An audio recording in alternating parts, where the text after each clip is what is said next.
Routine के अनुसार last week में परीक्षा आप लोग की होनी चाहिए। यदि डेट नहीं बढ़ता है या फिर वहाँ से किस तरीके से रूटीन आता है, लेकिन अभी तक का जो हम लोग के पास जानकारी है उसके अनुसार मई के फर्स्ट वीक में आपकी लास्ट वीक में, मई तो आज स्टार्ट होगा फर्स्ट वीक के साथ, मई के लास्ट में जो है कि संभावना है कि आप लोगों को जो है कि ये होगा लास्ट वीक परीक्षाएँ होंगी। इस चीज़ का ध्यान रखिएगा। जो आप लोग को क्वेश्चन दिया गया है उसको अच्छे से तैयार करें। तो इसमें हम लोग आज का जो विशेष डे है, पिछले दिन जो क्वेश्चन दिया गया था उसी पर हम लोग को कितने लोगों ने अपने हस्ते से खोज लिया है और कुछ ऐसा भी प्रश्न है जिस पर कि नहीं मिला है, जिस पर डिस्कशन करने की आवश्यकता है। तो एक तरफ से जो है कि हम लोग शुरू करते हैं उस काम को। सर 26 और 27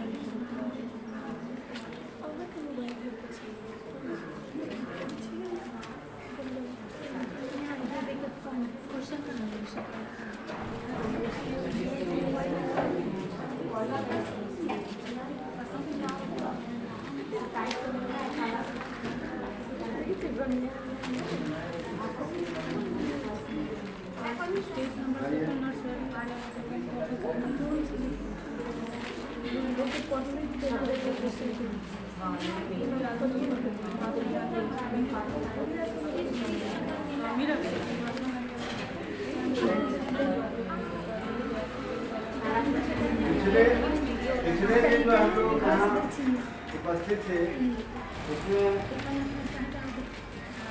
1 to 15 क्वेश्चन का डिस्कशन हो गया, जिसमें 1 to 15 का हो गया था, जिसमें लगभग सबको बता भी दिए थे कि कहाँ पर किसका आंसर है।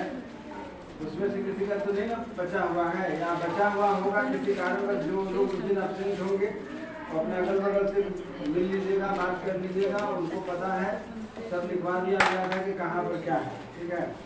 उसके बाद इस प्रश्न 16 से लेकर के 30 तक का जो हमारा प्रश्न है उसमें कई प्रश्न तो ऐसे हैं जिस पर कि हम लोग चर्चा कर चुके हुए, नया प्रश्न बहुत कम है जिस पर हम लोग चर्चा कर चुके हुए हैं। ऐसे प्रश्न हमारे पास जो है उस पर हम लोग चर्चा करें। तो आज का पहला प्रश्न है कि बालक के जीवन में खेलों का क्या महत्व है, इसको संक्षेप में वर्णन कीजिए। लेकिन इसमें तो आपको मिल ही जाएगा कहीं ना कहीं, ठीक है। लेकिन यह बात ध्यान रखिए कि यह एक ऐसा प्रश्न है कि बहुत सामान्य प्रश्न है, इसके लिए आपको अगर याद न रहे तो भी घबराने की बात नहीं है, क्योंकि इससे हम लोग अपने ऊपर भी देख सकते हैं। घर में बच्चे हैं और खेल कूद का हमारे जीवन में क्या महत्व है। तो जैसे मान लीजिए 30 प्रश्न है तो इसमें से आपको लगभग 10 प्रश्न आएंगे, 25 में से 10 प्रश्न आएंगे। तो 10 प्रश्न आप जो है कि चाहिएगा कि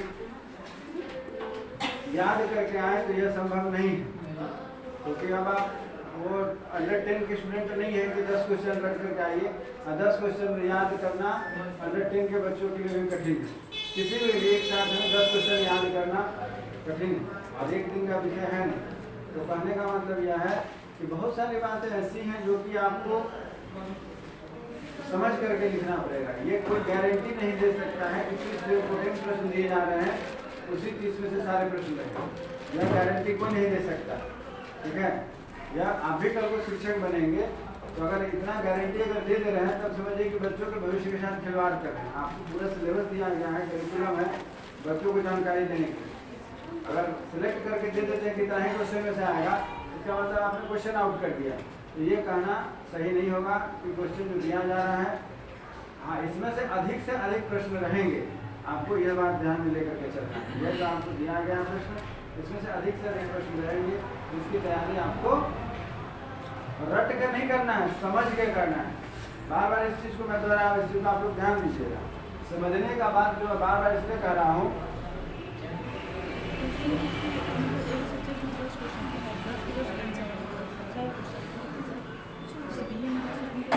कि बुक सबके पास सेम है, आंसर सेम रहेगा तो नंबर नहीं उठेगा, इस बात को जान लीजिए।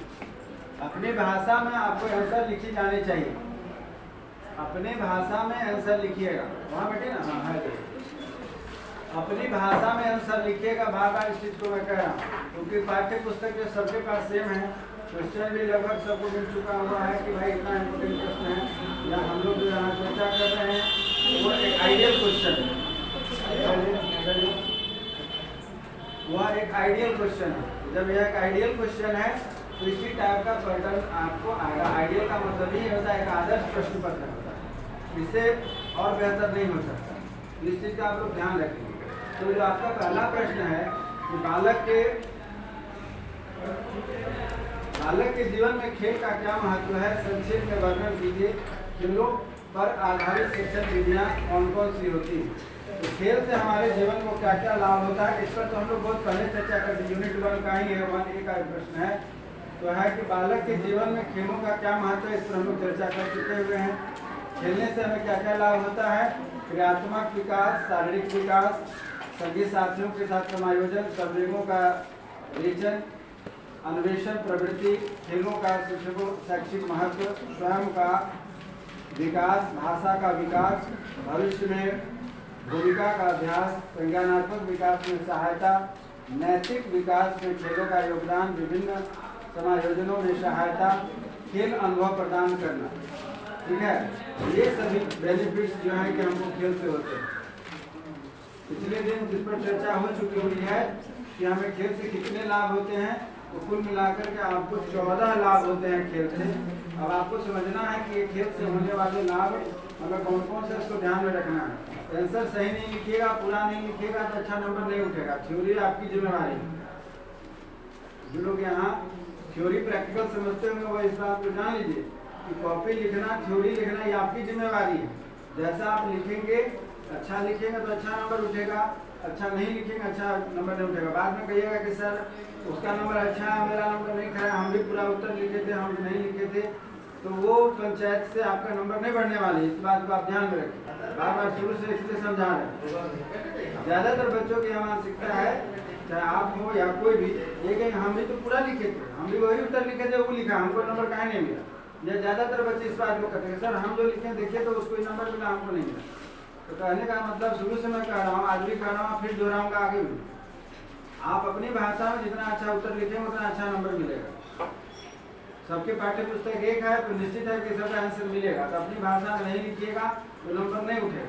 कॉपी यहाँ करेक्शन नहीं होगी, परीक्षा होगी यहाँ, लेकिन कॉपी करेक्शन होगी जहाँ से आपका रजिस्ट्रेशन है वहाँ ना, कॉपी वहाँ चली जाएगी बंडल बनकर। यह भी जान लीजिए, जो लोग जानते हैं ठीक है, नहीं जानते तो लोग जान लीजिए, कॉपी बंडल बन करके परीक्षा खत्म होगी, सेम डेट में स्पीड पोस्ट से उसको भेजना है। जैसे बोर्ड का, 10th का, इंटर का, ग्रेजुएशन का आप लोग लिखते होंगे कॉपी, तो यूनिवर्सिटी डे बाई डे चली जाती है। उसी तरह कॉपी डे बाई डे उसको कपड़ा में लपेट करके, चपड़ा लगा करके उसको स्पीड पोस्ट कर देना। इस बात को जान लीजिए। आप लोग तो परीक्षा लिखे होंगे मैट्रिक का, इंटर का, ग्रेजुएशन का, इसी तरीके से कॉपी जाती है। जानकारी नहीं है तो जान लीजिए, जानकारी होगी तो समझ लीजिए, वैसे ही होगी। तो घर में प्रैक्टिस करिए, इसीलिए आप लोग को आइडियल क्वेश्चन दिए गए हैं कि घर में प्रैक्टिस करिए। बिना प्रैक्टिस के नहीं लिखाएगा, यह जान लीजिए। बार बार समझा रहा है बच्चे की तरह, घर में प्रैक्टिस करिए, घर में प्रैक्टिस करिए। नहीं प्रैक्टिस करिएगा नहीं लिखाएगा, आते हुए भी नहीं लिखाएगा, क्योंकि 3 घंटा कलम चलाने के लिए हाथ को प्रैक्टिस छूट चुका हुआ है। 10th में, इंटर में, ग्रेजुएशन में जहाँ भी आप लिखे होंगे प्रैक्टिस छूट चुका है 3 घंटा हाथ चलाने के। इसलिए मैं बार बार कह रहा हूँ कि आप लोग घर में इन प्रश्नों का प्रैक्टिस करिए। उत्तर लगभग सब जान ही रहे हैं, प्रैक्टिस नहीं करिएगा दिक्कत हो जाएगी। प्रैक्टिस में रहेगा लिखने के लिए तो कोई उत्तर नहीं छूटेगा, आए चाहे नहीं आए, नहीं आए वो भी लिखा जाएगा, जो आएगा वो तो लिखा नहीं। तो खेल से क्या क्या लाभ है इस पर हम लोगों ने अभी चर्चा कर लिया। अब बातें आ रही हैं, इसी का दूसरा प्रश्न है कि खेल पर आधारित शिक्षण विधियाँ कौन कौन सी हैं। समझते भी जाइए, इसीलिए समझा रहे हैं। बहुत सारे लोगों ने उत्तर खोज लिया हुआ, मुझे मालूम है, उत्तर खोज करके पोथी का चीज पोथी में रह जाएगा। पोथी है रामायण और क्या क्या लोग पढ़ते हैं, वो पढ़ने से कुछ नहीं होता है, ध्यान से जान लीजिए।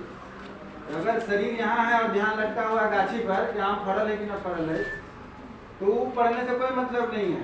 चाहे आप कोई भी धार्मिक किताब पढ़ लीजिए, लाभ नहीं मिलेगा।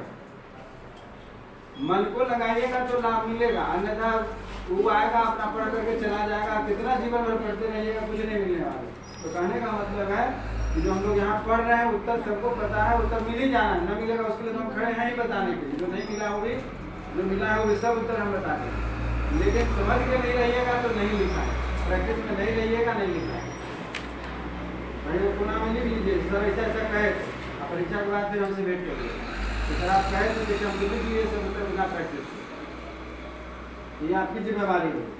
तो कहा जा रहा है कि खेल पर आधारित शिक्षण विधि, यह बहुत इंपॉर्टेंट है आपके लिए, जीवन के लिए, ठीक है। खेल पर आधारित, जैसे कि आप में एक प्रश्न है कि जो नर्सिंग टीचर ट्रेनिंग के स्टूडेंट टीचर होंगे, नर्सरी टीचर ट्रेनिंग के, उनके अंदर क्या क्या गुण होने चाहिए, अभी एक प्रश्न है और शायद किताब में मिला भी नहीं होगा, मिला है नहीं मिला।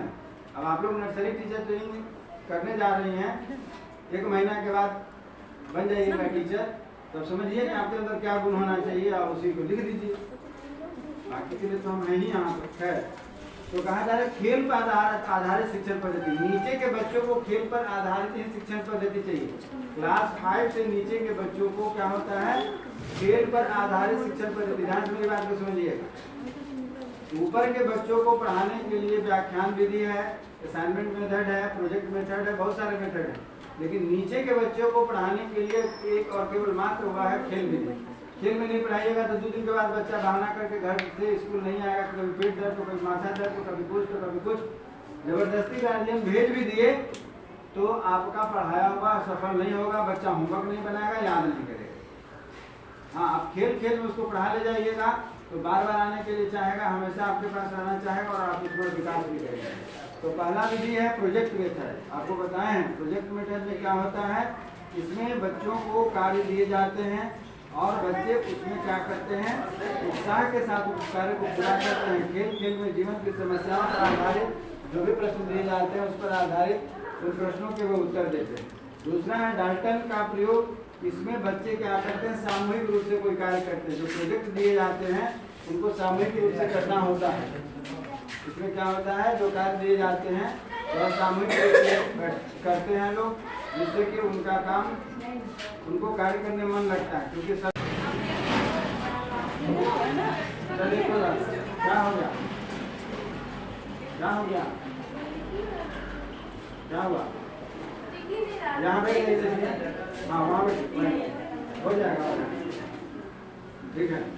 तो क्या हुआ, डाल्टन विधि, इस विधि में क्या है, बालकों की क्षमता के कार्यानुसार उनके कार्य को बांट दिया जाता है और उनको एक ग्रुप में काम दिया जाता है करने के लिए, ठीक है। और इस तरीके के काम को डाल्टन प्रयोग कहा जाता है। तो डाल्टन प्रयोग, मान लीजिए कि कोई प्रोजेक्ट आप देते हैं बच्चे को, प्रोजेक्ट जैसे कि मान लीजिए कहीं पर बच्चा खेल कूद कर रहा है, तो खेल कूद के दौरान उनको आपने कहा कि आप क्या करेंगे, आप उसमें नहीं है जगह हो गया, एडजस्ट हो गया, अब नहीं कोई आएगा तो काम चल जाएगा, इसमें स्पेस भी नहीं लग सकता। सामूहिक काम करने के लिए यदि हम बच्चों को कुछ देते हैं, जैसे मान लीजिए कि बच्चों को आपने दे दिया प्रोजेक्ट मेथड के रूप में कि बच्चे को चार्ट वगैरह बनाने के लिए दिया जाता है, तो ज़्यादातर जो काम दिए जाते हैं तो मॉडल दे दीजिए बनाने के लिए। मॉडल से अभिप्राय यह है कि बच्चे जो आपके क्लास के बच्चे हैं उनमें से 2-2, 4-4 बच्चे का ग्रुप बना दीजिए। उनमें से कह दीजिए कि क्या है कि आप मिट्टी कितने प्रकार के होते हैं, अनाज कितने प्रकार के होते हैं, पत्तियाँ कितने प्रकार की होती हैं, फूल कितने प्रकार के होते हैं, एनिमल कितने प्रकार के होते हैं। तो इस तरीके के जब प्रोजेक्ट दीजिएगा बच्चों को बनाने के लिए, तो बच्चे क्या हैं, घर के अपने अगल बगल में, जैसे मान लीजिए कि कह दीजिए अनाज कितने प्रकार के होते हैं, 5 बच्चों का एक ग्रुप बना दीजिए।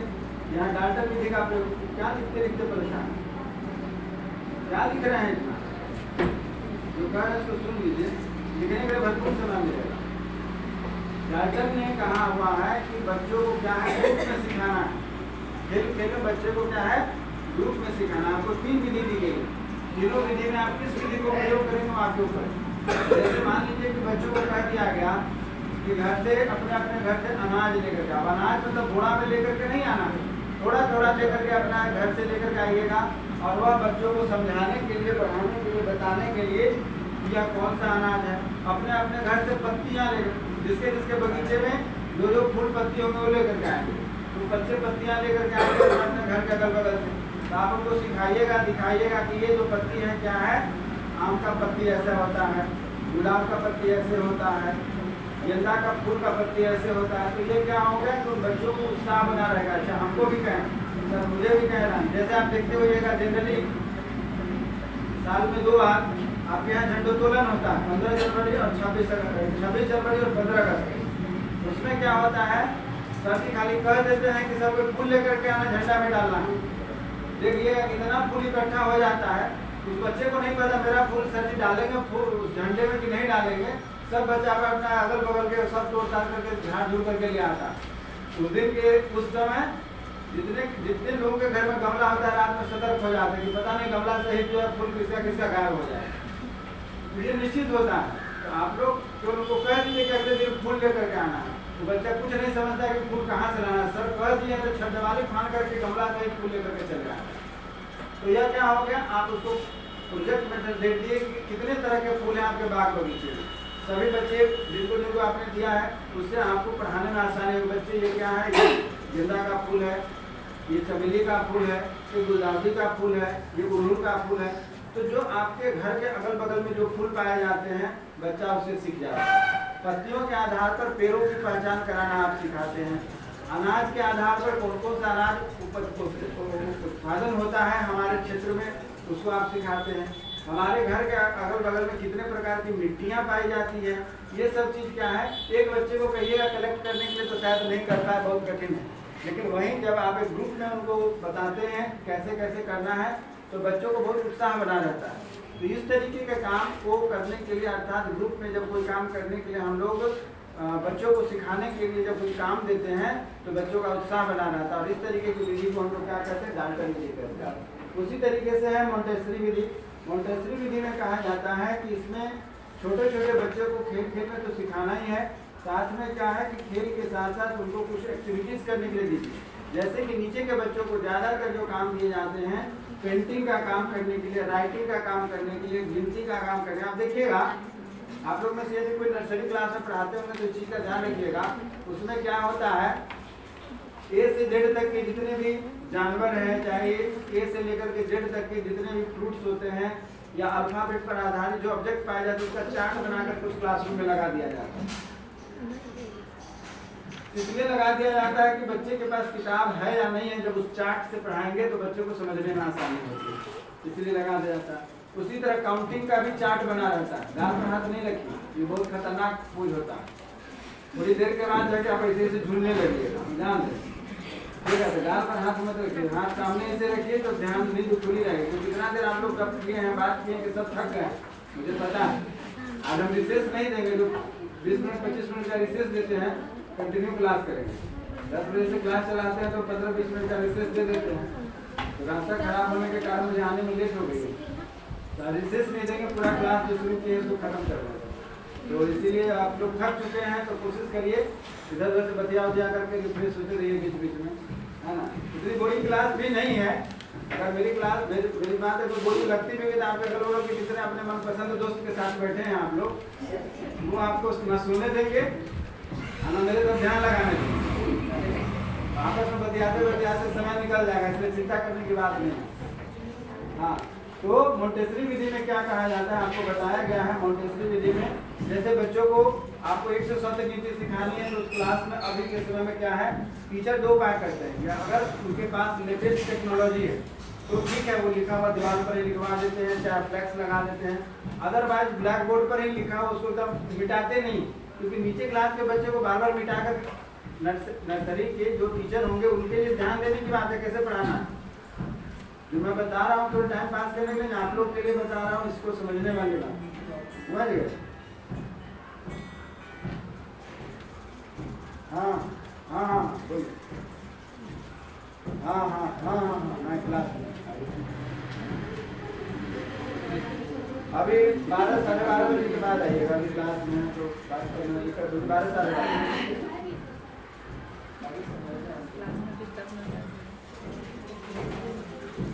चलिए ठीक।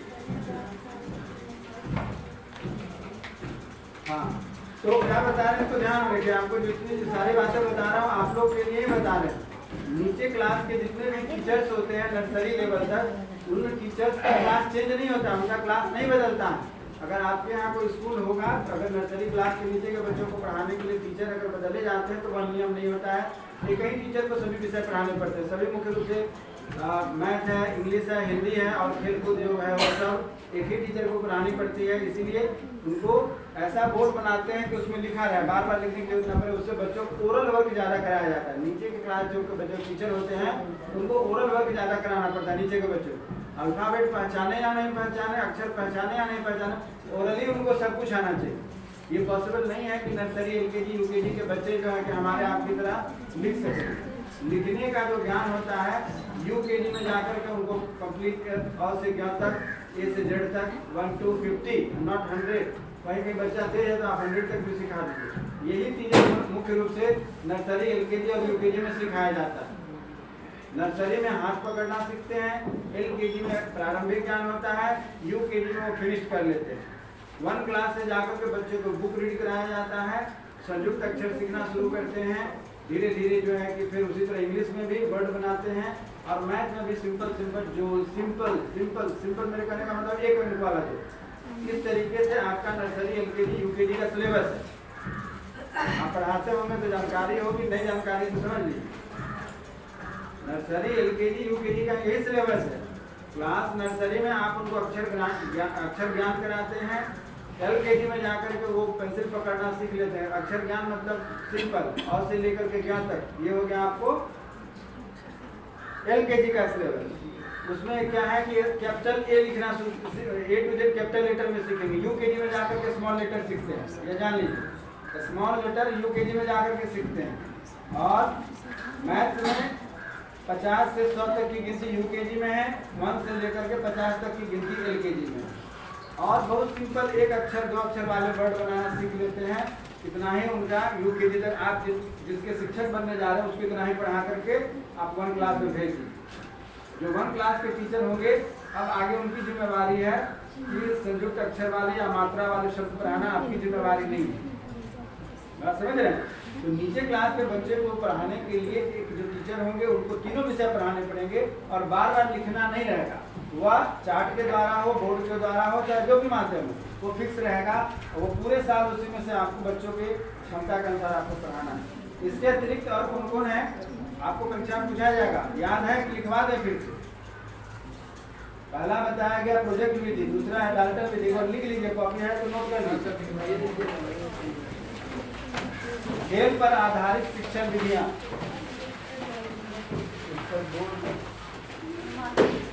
मार्कर लेके आओगे बाबू? यस।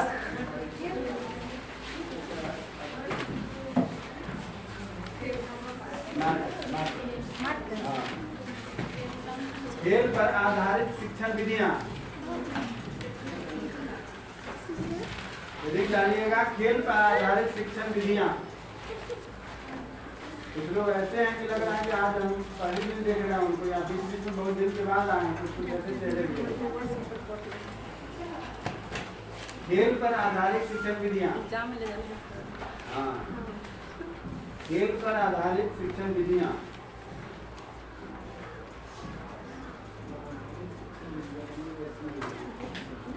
नंबर 1 में लिखिएगा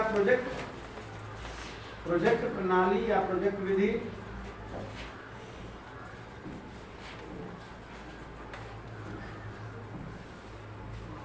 नंबर 2 में लिखिएगा डाल्टन योजना या डाल्टन विधि।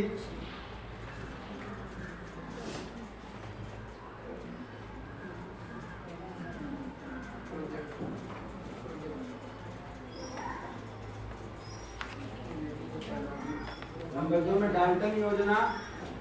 नंबर 3 क्लीनर है, कितने क्लीनर। नंबर 3 में है मांडेसरी प्रणाली, मांडेसरी।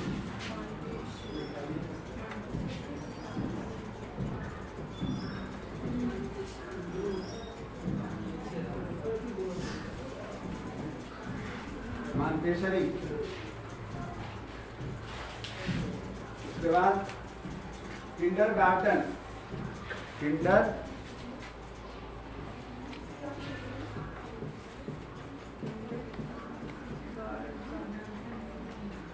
किंडरगार्टन, किंडर है क में छोटी की मात्रा आधा नौ, किंडर, किंडरगार्टन। उसके बाद है बुनियादी शिक्षा, नीचे उसके नीचे लिखे बुनियादी शिक्षा।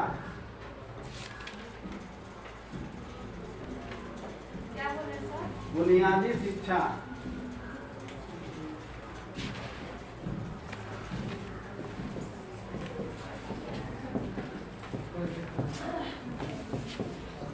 ये गीला है और ये सूखा है।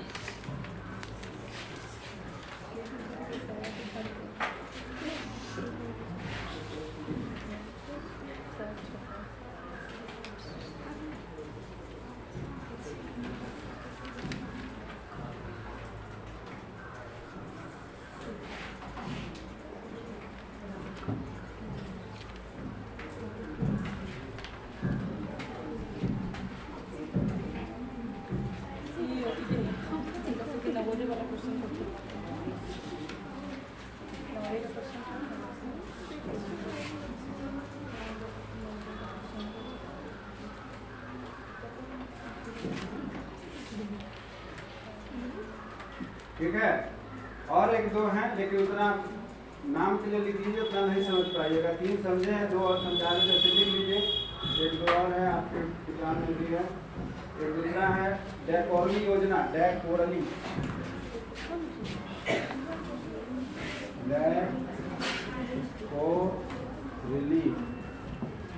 योजना।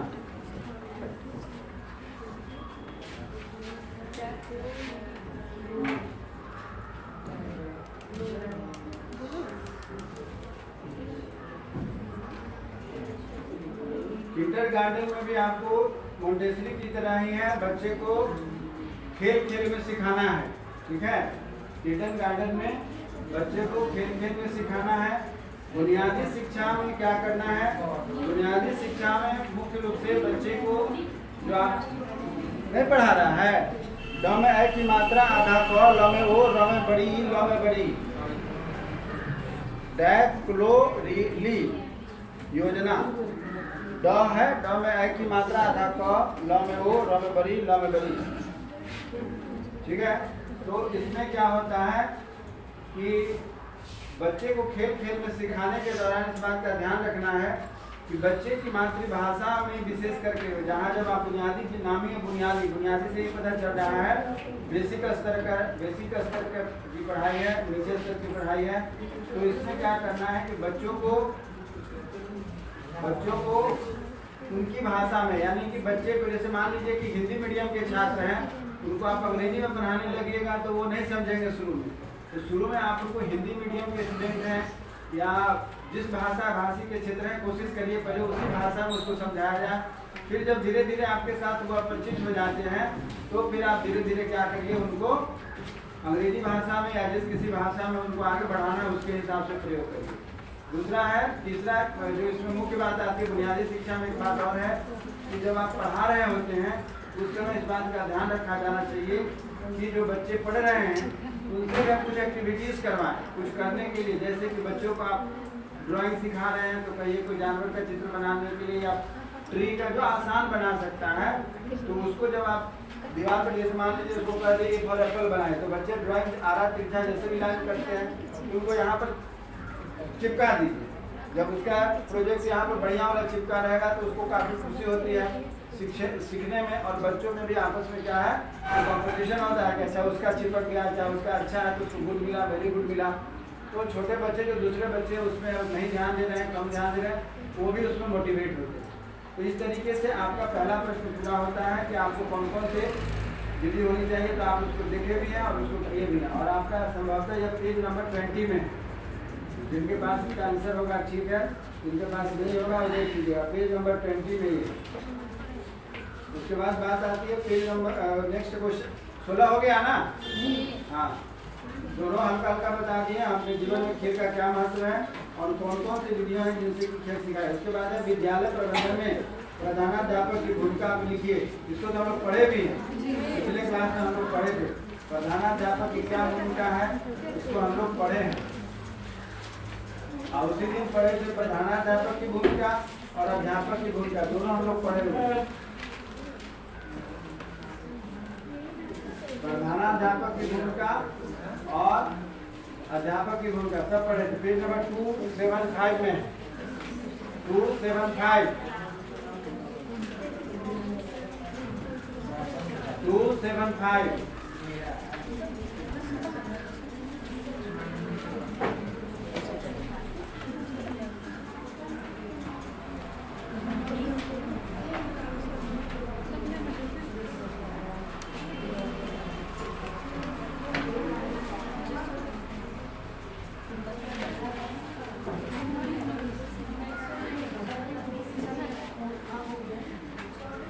275 में हम लोगों ने पढ़ा है कि प्रधानाध्यापक की क्या भूमिका होती है, इस पर हम लोग चर्चा किए हुए हैं।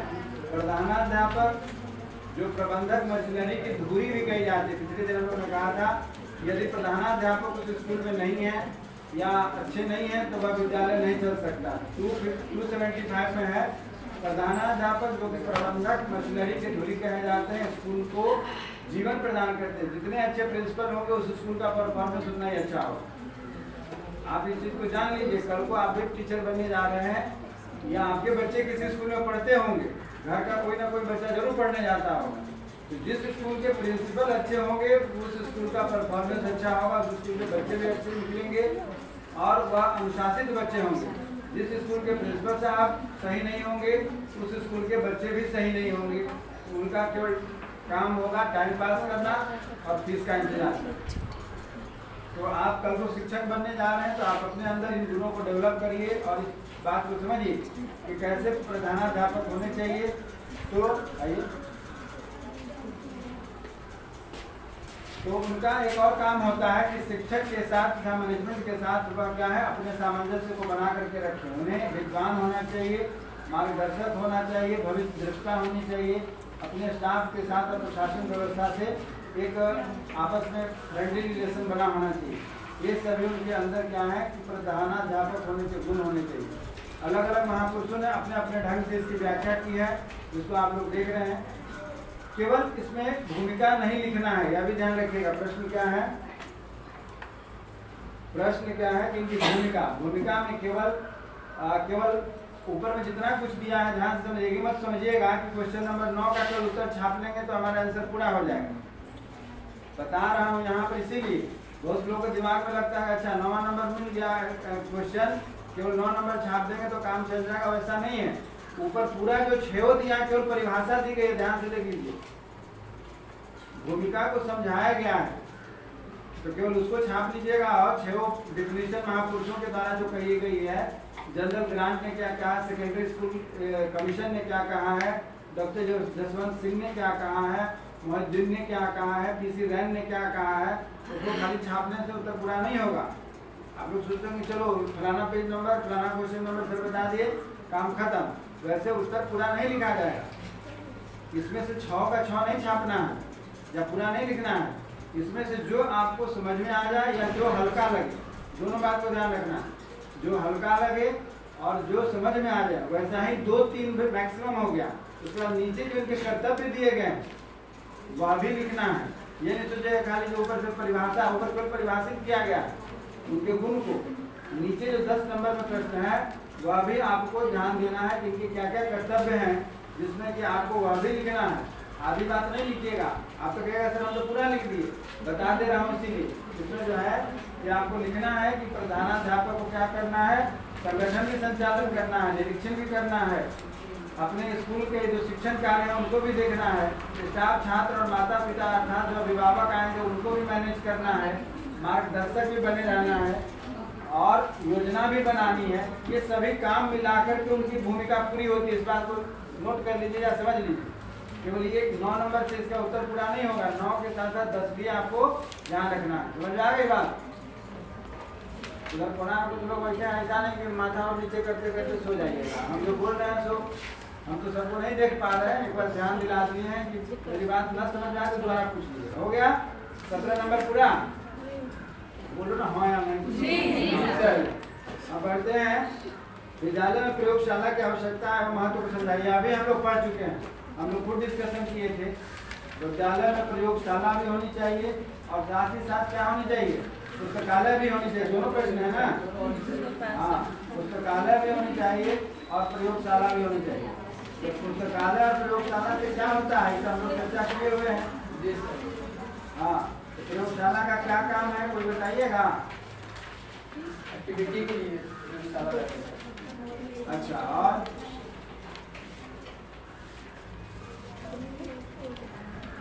उस पर हम लोग पढ़ चुके हुए हैं, जो नया है उस पर तो नहीं कोई दिक्कत है, जो पढ़ चुके हैं उस पर भी तो जवाब दीजिए। कैसे पता चलेगा कि आप लोग पढ़े हैं या नहीं पढ़े हैं?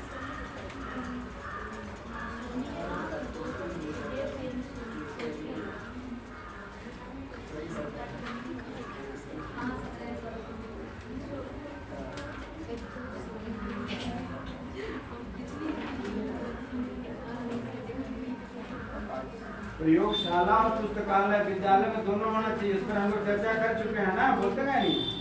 हाँ, तो चर्चा किए तो कुछ बोलिए, प्रयोगशाला क्यों आवश्यक है? यहाँ प्रश्न आपका सीधे सीधे कितना स्टेट क्वेश्चन पूछ रहा है, प्रयोगशाला की आवश्यकता है महत्व को समझाइए। प्रयोगशाला क्यों चाहिए? तो प्रयोगशाला में क्या होता है, बच्चे प्रयोग करते हैं, तो प्रयोग में क्या करते हैं, प्रयोगशाला में किस तरीके का प्रयोग करते हैं? वैसे प्रयोग जो अनुसंधान वाला होता है, अनुसंधान मतलब खोज, अनुसंधान मतलब खोज, और जो घर में नहीं कर सकते। ठीक है, सभी एक्सपेरिमेंट को हम घर में नहीं कर सकते। घर में क्यों नहीं कर सकते हैं? क्योंकि वहाँ इंस्ट्रूमेंट नहीं मिलेगा वहाँ। और क्या? ठीक है, खतरा भी हो सकता है। और स्कूल में प्रशिक्षित शिक्षक होते हैं जो बताएंगे कि एक्सपेरिमेंट कैसा। घर में शिक्षक नहीं मिलेंगे ना, पहले स्कूल से सीख के आएंगे, एक्सपेरिमेंट को घर से सीख के, स्कूल से सीख के आएंगे, उसके बाद उसको एक्सपेरिमेंट जो है पहले वो सीख करके आएंगे, उसके बाद ना करेंगे। तो इसलिए सीखना आवश्यक है। लास्ट वाले में बैठ जाइए, इसमें जगह नहीं है, थोड़ा थोड़ा जगह दीजिए, कोई दिक्कत नहीं, थोड़ा थोड़ा जगह दीजिए ना, हो जाएगा। यहाँ फर्स्ट में खड़ा जाओ, सामने नहीं दिख रहा, सामने बैठ जाइए।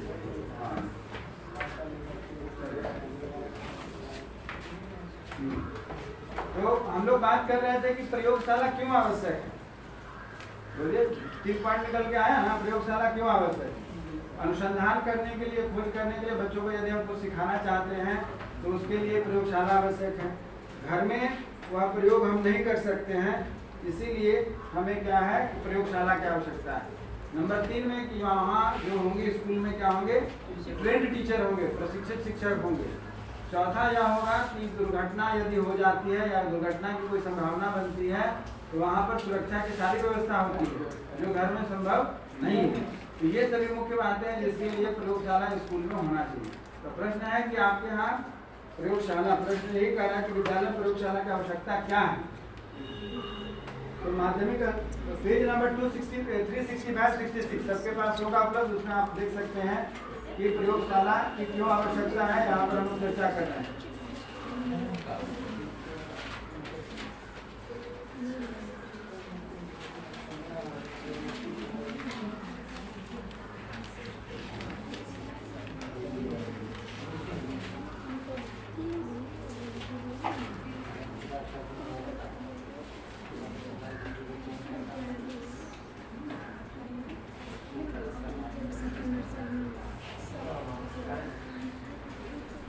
प्रयोगशाला केवल विज्ञान के लिए ही नहीं होता है, यह भी जाने आप लोग रखिएगा। प्रयोगशाला कहते ही हमारे ध्यान में जरूर आता है कि केवल विज्ञान की प्रयोगशाला, लेकिन केवल विज्ञान में ही प्रयोगशाला नहीं होती। विज्ञान के साथ साथ ज्योग्राफी में भी, विज्ञान में तो फिजिक्स केमिस्ट्री बायो वो तो हायर क्लास में होते, नीचे क्लास में कंपोजिट लैब बनता है। कंपोजिट लैब मतलब साइंस का तीनों रहता है उसमें, फिजिक्स केमिस्ट्री बायो एक ही में रहता है। उसी तरीके से आर्ट्स का भी होता है, आर्ट्स का भी लैब है, बात समझ रहे हैं। आर्ट्स का भी लैब होता है जिसमें आपको हिस्ट्री, फिजिक्स, ज्योग्राफी सभी कुछ रहते हैं। आइए ठीक है, यहीं बैठिए, यहाँ जगह है, जगह बनाइए।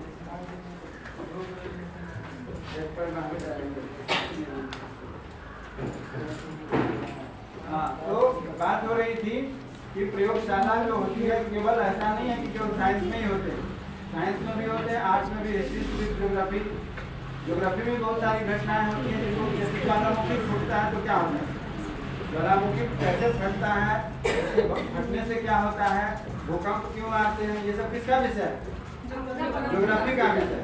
तो ज्योग्राफी का विषय में आपको बच्चों को बताना पड़ेगा कि ज्वालामुखी कैसे फटता है, भूकंप क्यों आते हैं, पहाड़ का निर्माण कैसे होता है, मिट्टी का निर्माण कैसे होता है, वर्षा कैसे होती है, सब कहाँ बताएंगे, लैब में बताएंगे। तो ज्योग्राफी का लैब होना चाहिए, हिस्ट्री का भी होता है, ज्योग्राफी का भी होता है। तो जिसका हो जो भी वहाँ होता है, तो उसमें क्या है, इसमें विशेष करके कहा जाता है कि हम जो बनाते हैं प्रयोगशाला इस बात को ध्यान में रख के बनाया जाता है कि छात्र सैद्धांतिक रूप से जो सीखी हुई बात होती है उसको प्रैक्टिकली करते हैं। दूसरा है कि इससे जिज्ञासा की शांति मिलती है, संतुष्टि होती है। बच्चे जो लैब में जाते हैं, देखते हैं, उनके अंदर जो जिज्ञासा रहती है वो शांत हो जाती है। बच्चों को बहुत मन लगता है। कंप्यूटर का आप थ्योरी पढ़ाइए और बच्चे को थोड़ा सा कंप्यूटर के सामने बैठा दीजिए, वो इसको सबसे अच्छा हो जाएगा। बच्चे को कह दीजिए उसी कंप्यूटर पर गेम खेलते रहने के लिए, उसको कह दीजिए उस पर कुछ टाइप करते रहने के लिए, वो इसको सबसे बच्चा अच्छा रहेगा। बच्चा कोई कंप्लेन नहीं करेगा घर में जाके आज स्कूल में कुछ नहीं होगा, खाली उसको कंप्यूटर के सामने बैठा दीजिए तो अपने हिसाब से सब कुछ करता है ना। तो क्या होता है, उनकी जिज्ञासा की संतुष्टि मिलती है। एक और बात, यहाँ हम लोग 4-5 पॉइंट सीखे, हम ऐसे बकबक नहीं कर रहे हैं। मेरी बात को अगर आप लोग ध्यान से समझिएगा तो अभी हमने 4 पॉइंट आपको बताया ना। 5वां पॉइंट है कि उनकी जिज्ञासा शांत होती है। 5वां यह होता है कि वह बच्चा जब वहाँ प्रैक्टिकल करता है तो उसको जो याददाश्त रचनात्मक ढंग से उसको जब सीखता है तो उसकी मेमोरी स्ट्रांग होती है, उसकी याददाश्त बनी रहती है। आप उसको प्रैक्टिकल करके दिखाइए। जैसे मान लीजिए आपसे बात पूछ, एक दिन मैं बताया था कि सूर्य ग्रहण और चंद्र ग्रहण क्यों लगता है, बताए थे एक दिन।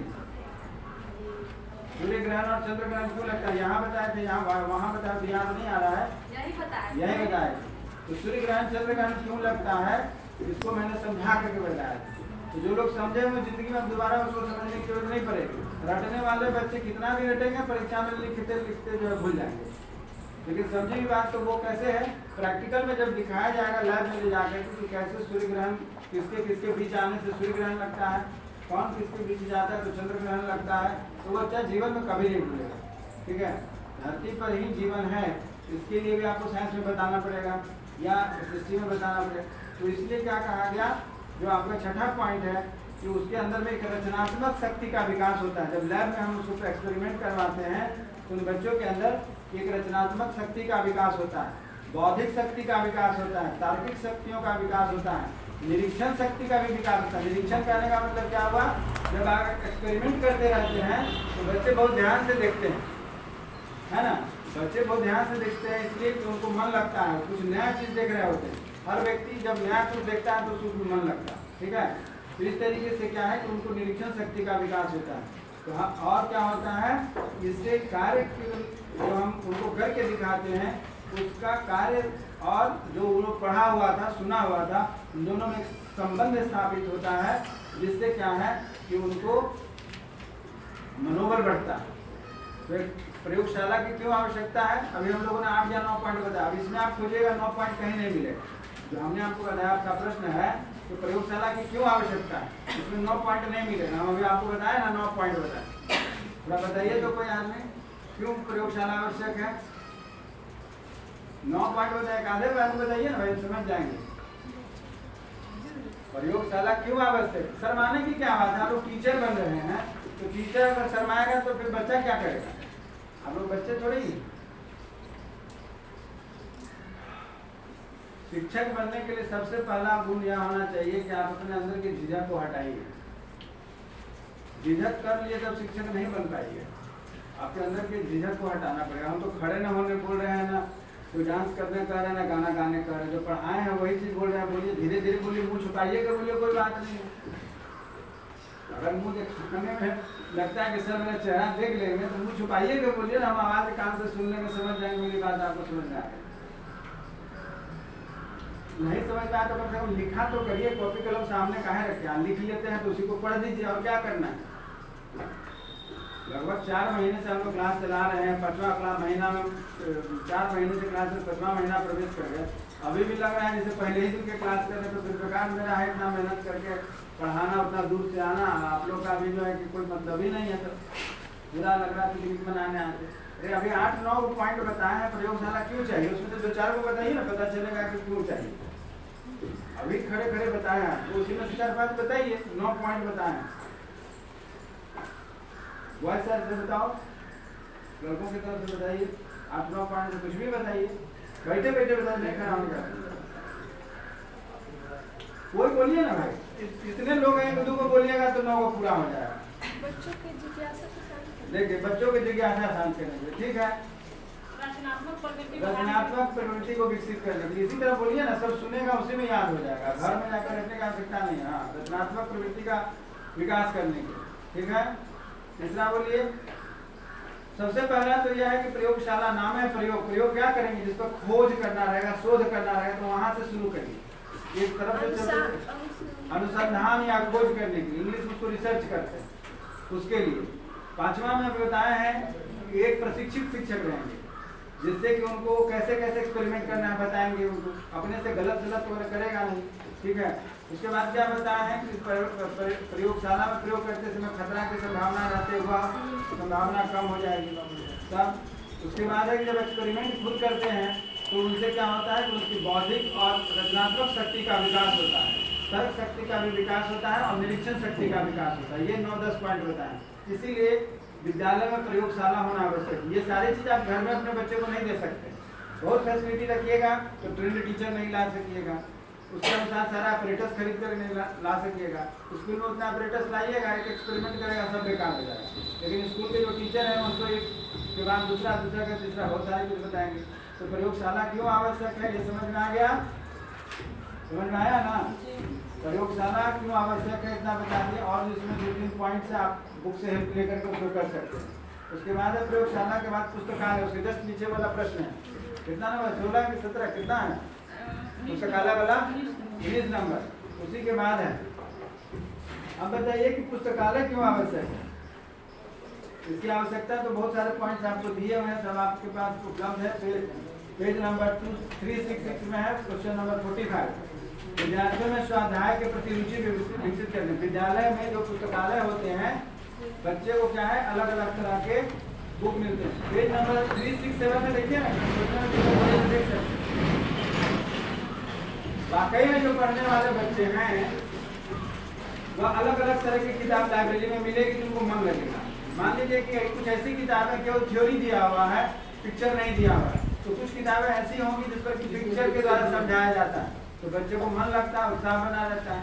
हमेशा अपने कोर्स की बुक पढ़ते पढ़ते बोर हो जाते हैं, तो एंटरटेनमेंट का भी बुक लगा रहता है। कोई साइंस प्रगति पढ़ेगा, तो कोई नंदन पढ़ेगा, कोई चंपक पढ़ेगा, कोई मनोहर कहानियाँ पढ़ेगा। कोई अपने पसंद का जो है कि जैसा पसंद है उस तरीके का कहानी पढ़ते हैं उसमें बच्चे। अच्छा, वो जो पढ़ाई करते हैं वो खुद से अपनी चॉइस के अनुसार, ये सबसे अच्छी बात है ना। यह क्या सबसे अच्छी बात है कि बच्चे अपने मन पसंद, ऐसे सिलेबस की बुक लगाने तो मजबूरी में उसको पढ़ना, लेकिन लाइब्रेरी में बहुत तरह की बुक्स होते हैं, बच्चे चॉइस से पढ़ते हैं। नहीं पढ़ने वाले बच्चे को भी क्या कि वहाँ पर जाके पढ़ने में मन लगने लगता है, एक दूसरे का देखा देखी सब पढ़ता है, तो क्या करेगा, वो बैठ के कम से कम पिक्चर देखता रहता है, बुक पलटते रहता है, तो कम से कम उतना देर के लिए तो वह अनुशासित हो जाता है। विद्या के क्षेत्र में प्राप्त ज्ञानों का संकलन करने की, प्राप्त ज्ञानों का संकलन से अभिप्राय यह है कि जिस किसी विषय पर वह पढ़ रहा है तो उससे नई नई बातें जो उसको सीखने को मिली, वो क्या करता है, लाइब्रेरी में पढ़ने का एक नियम होता है, एक तरीका होता है। आप लोग को पता है तो ठीक है, नहीं पता तो जान लीजिए। कभी भी लाइब्रेरी में खाली हाथ नहीं जाते, या जब कभी भी आप घर में भी पढ़ते हैं या आपके घर में छोटे बच्चे भी पढ़ते हैं, इस चीज़ को आदत डाला दीजिए। पेपर पेन के साथ हमेशा पढ़ाई की जाती है, आप लोग भी अपनी आदत में डाल लीजिए। न्यूज़पेपर ही पढ़ते हैं या कोई भी चीज़ पढ़ने बैठते हैं तो पेपर पेन के साथ पढ़ने बैठते हैं। उससे क्या होगा, जो भी चीज़ आप नई चीज़ सीखेंगे वह आपको नोट कर लेना चाहिए, है ना। और बच्चों को भी यह सिखाइए कि जब पढ़ने बैठो तो पेपर पेन यानी कि कॉपी कलम पेंसिल लेकर के हाथ में बैठिए, उससे आपको क्या होगा कि ज्ञान की वृद्धि होगी। वही बात यहाँ कहा जा रहा है कि प्राप्त ज्ञान का संकलन में लिखना, जमा करना, इकट्ठा करना। जो भी कुछ वह लाइब्रेरी में जाकर के नई बात सीखता है उसको वह जमा कर लेता है। विशेष ज्ञान प्राप्त करता है।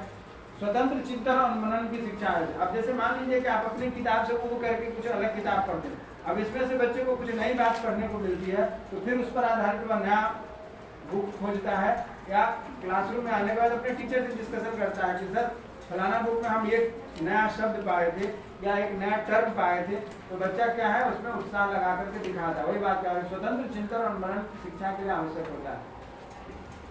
उत्तम एवं प्रशिक्षित नागरिक तैयार किए जाते हैं। उत्तम एवं प्रशिक्षित, क्योंकि बच्चा जो है अधिक से अधिक समय क्या करता है, सेल्फ स्टडी पर ध्यान देता है, तो ऑब्वियसली उसका जो ज्ञान होगा, नॉलेज होगा, जो उसकी बौद्धिक क्षमता होगी एक सामान्य बच्चों से ज़्यादा होगी।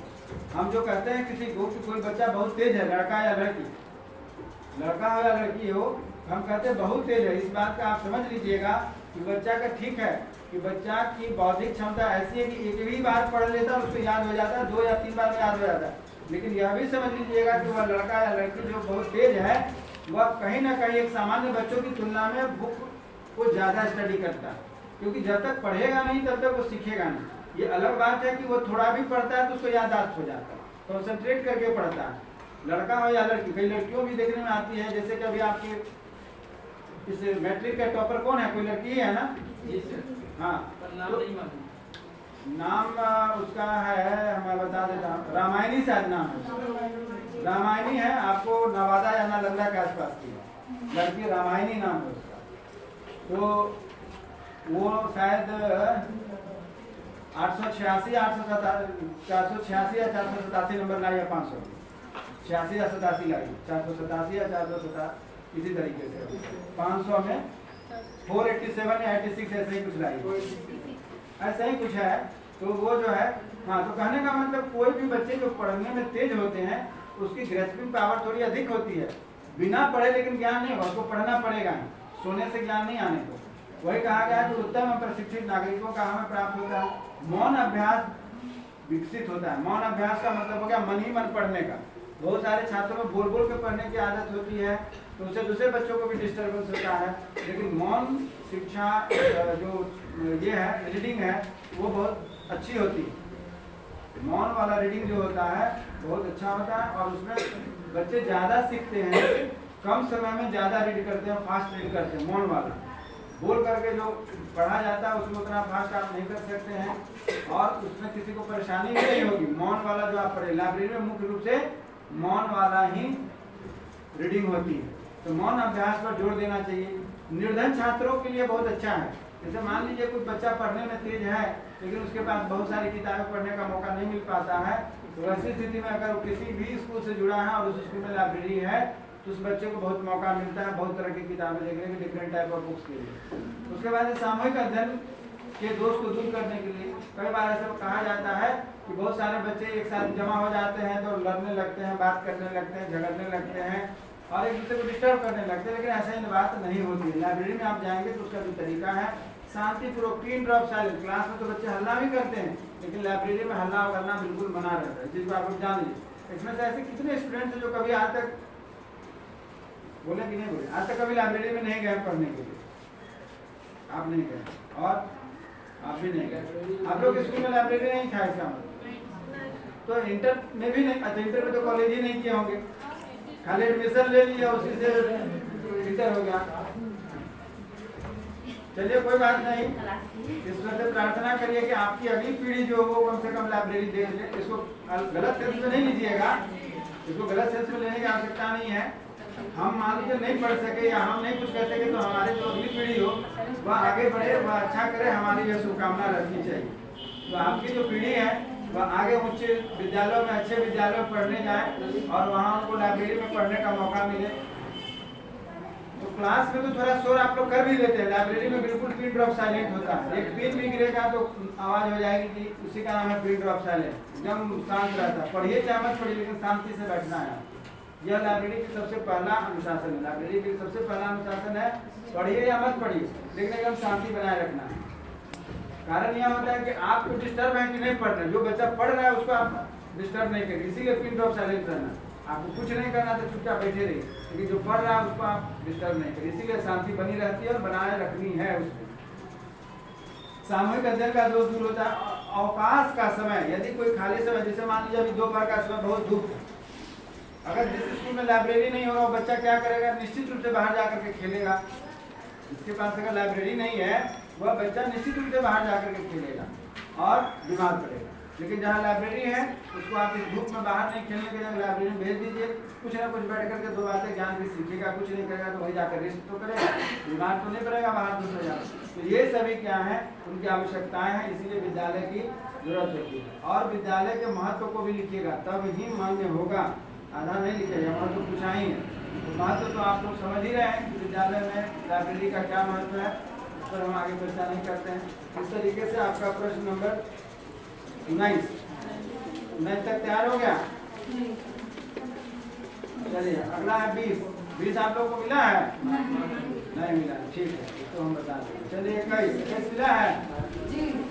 कहाँ पर? नंबर 21 नहीं मिला है सर, मिला है जी है।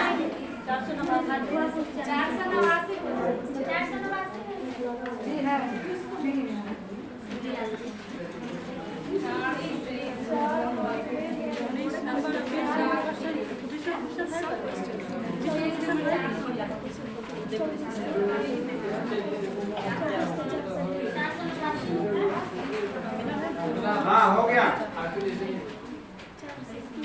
489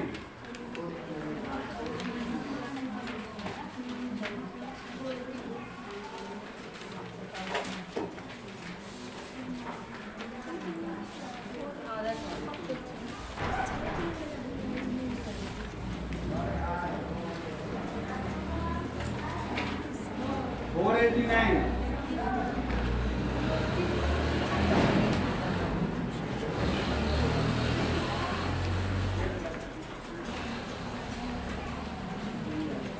एक साथ कई प्रश्न है इसमें। 21 है क्वेश्चन नंबर, बुरी आदतों को किस प्रकार तोड़ा जा सकता है? आदतों का शिक्षा और सीखने में क्या महत्व है?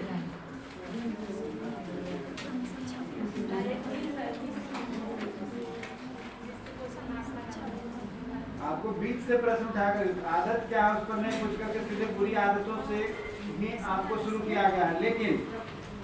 लेकिन जब आपका इसका उत्तर देना होगा उस समय आदत के बारे में परिचय देना पड़ेगा। बिना आदत का परिचय दिए आप आगे नहीं बढ़िएगा। तो आदत किसे कहते हैं उसके बारे में आपको परिचय देना है कि आदत किसे कहते हैं। तो जो कार्य हमें पहले कठिन जान पड़ता था वह सीखने के बाद सरल हो जाता। हम उसे जितना अधिक दोहराते हैं उतना ही अधिक वह सरल होता जाता है। कुछ समय के बाद हम उसे बिना ध्यान दिए, बिना प्रयास किए, बिना सोचे समझे ज्यों का त्यों करने लगते हैं और इस प्रकार के कार्य को ही हम आदत कहते हैं। बात समझ आ रही है?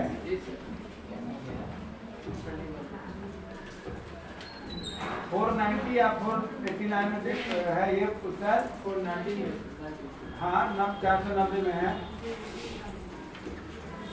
ठीक है, क्या है फिर से बता देते हैं। जो कार्य हमें पहले कठिन जान पड़ता है वह सीखने के बाद सरल हो जाता है। हम उसे जितना अधिक दोहराते हैं उतना ही अधिक वह सरल होता जाता है। कुछ समय के बाद हम उसे बिना ध्यान दिए, बिना प्रयास के, बिना सोचे समझे ज्यों का त्यों करने लगते हैं और इसी प्रकार के कार्य को आदत कही जाती है। दूसरे शब्दों में आदत एक सीखा हुआ कार्य या अर्जित व्यवहार है जो स्वतः होने लगता है। उतना लंबा डिफिनेशन आपको नहीं याद हो तो शॉर्ट में भी याद हो जाएगा कि आदत किसे कहते हैं। आदत वह सीखा हुआ कार्य या अर्जित व्यवहार है जो स्वतः होता है ना।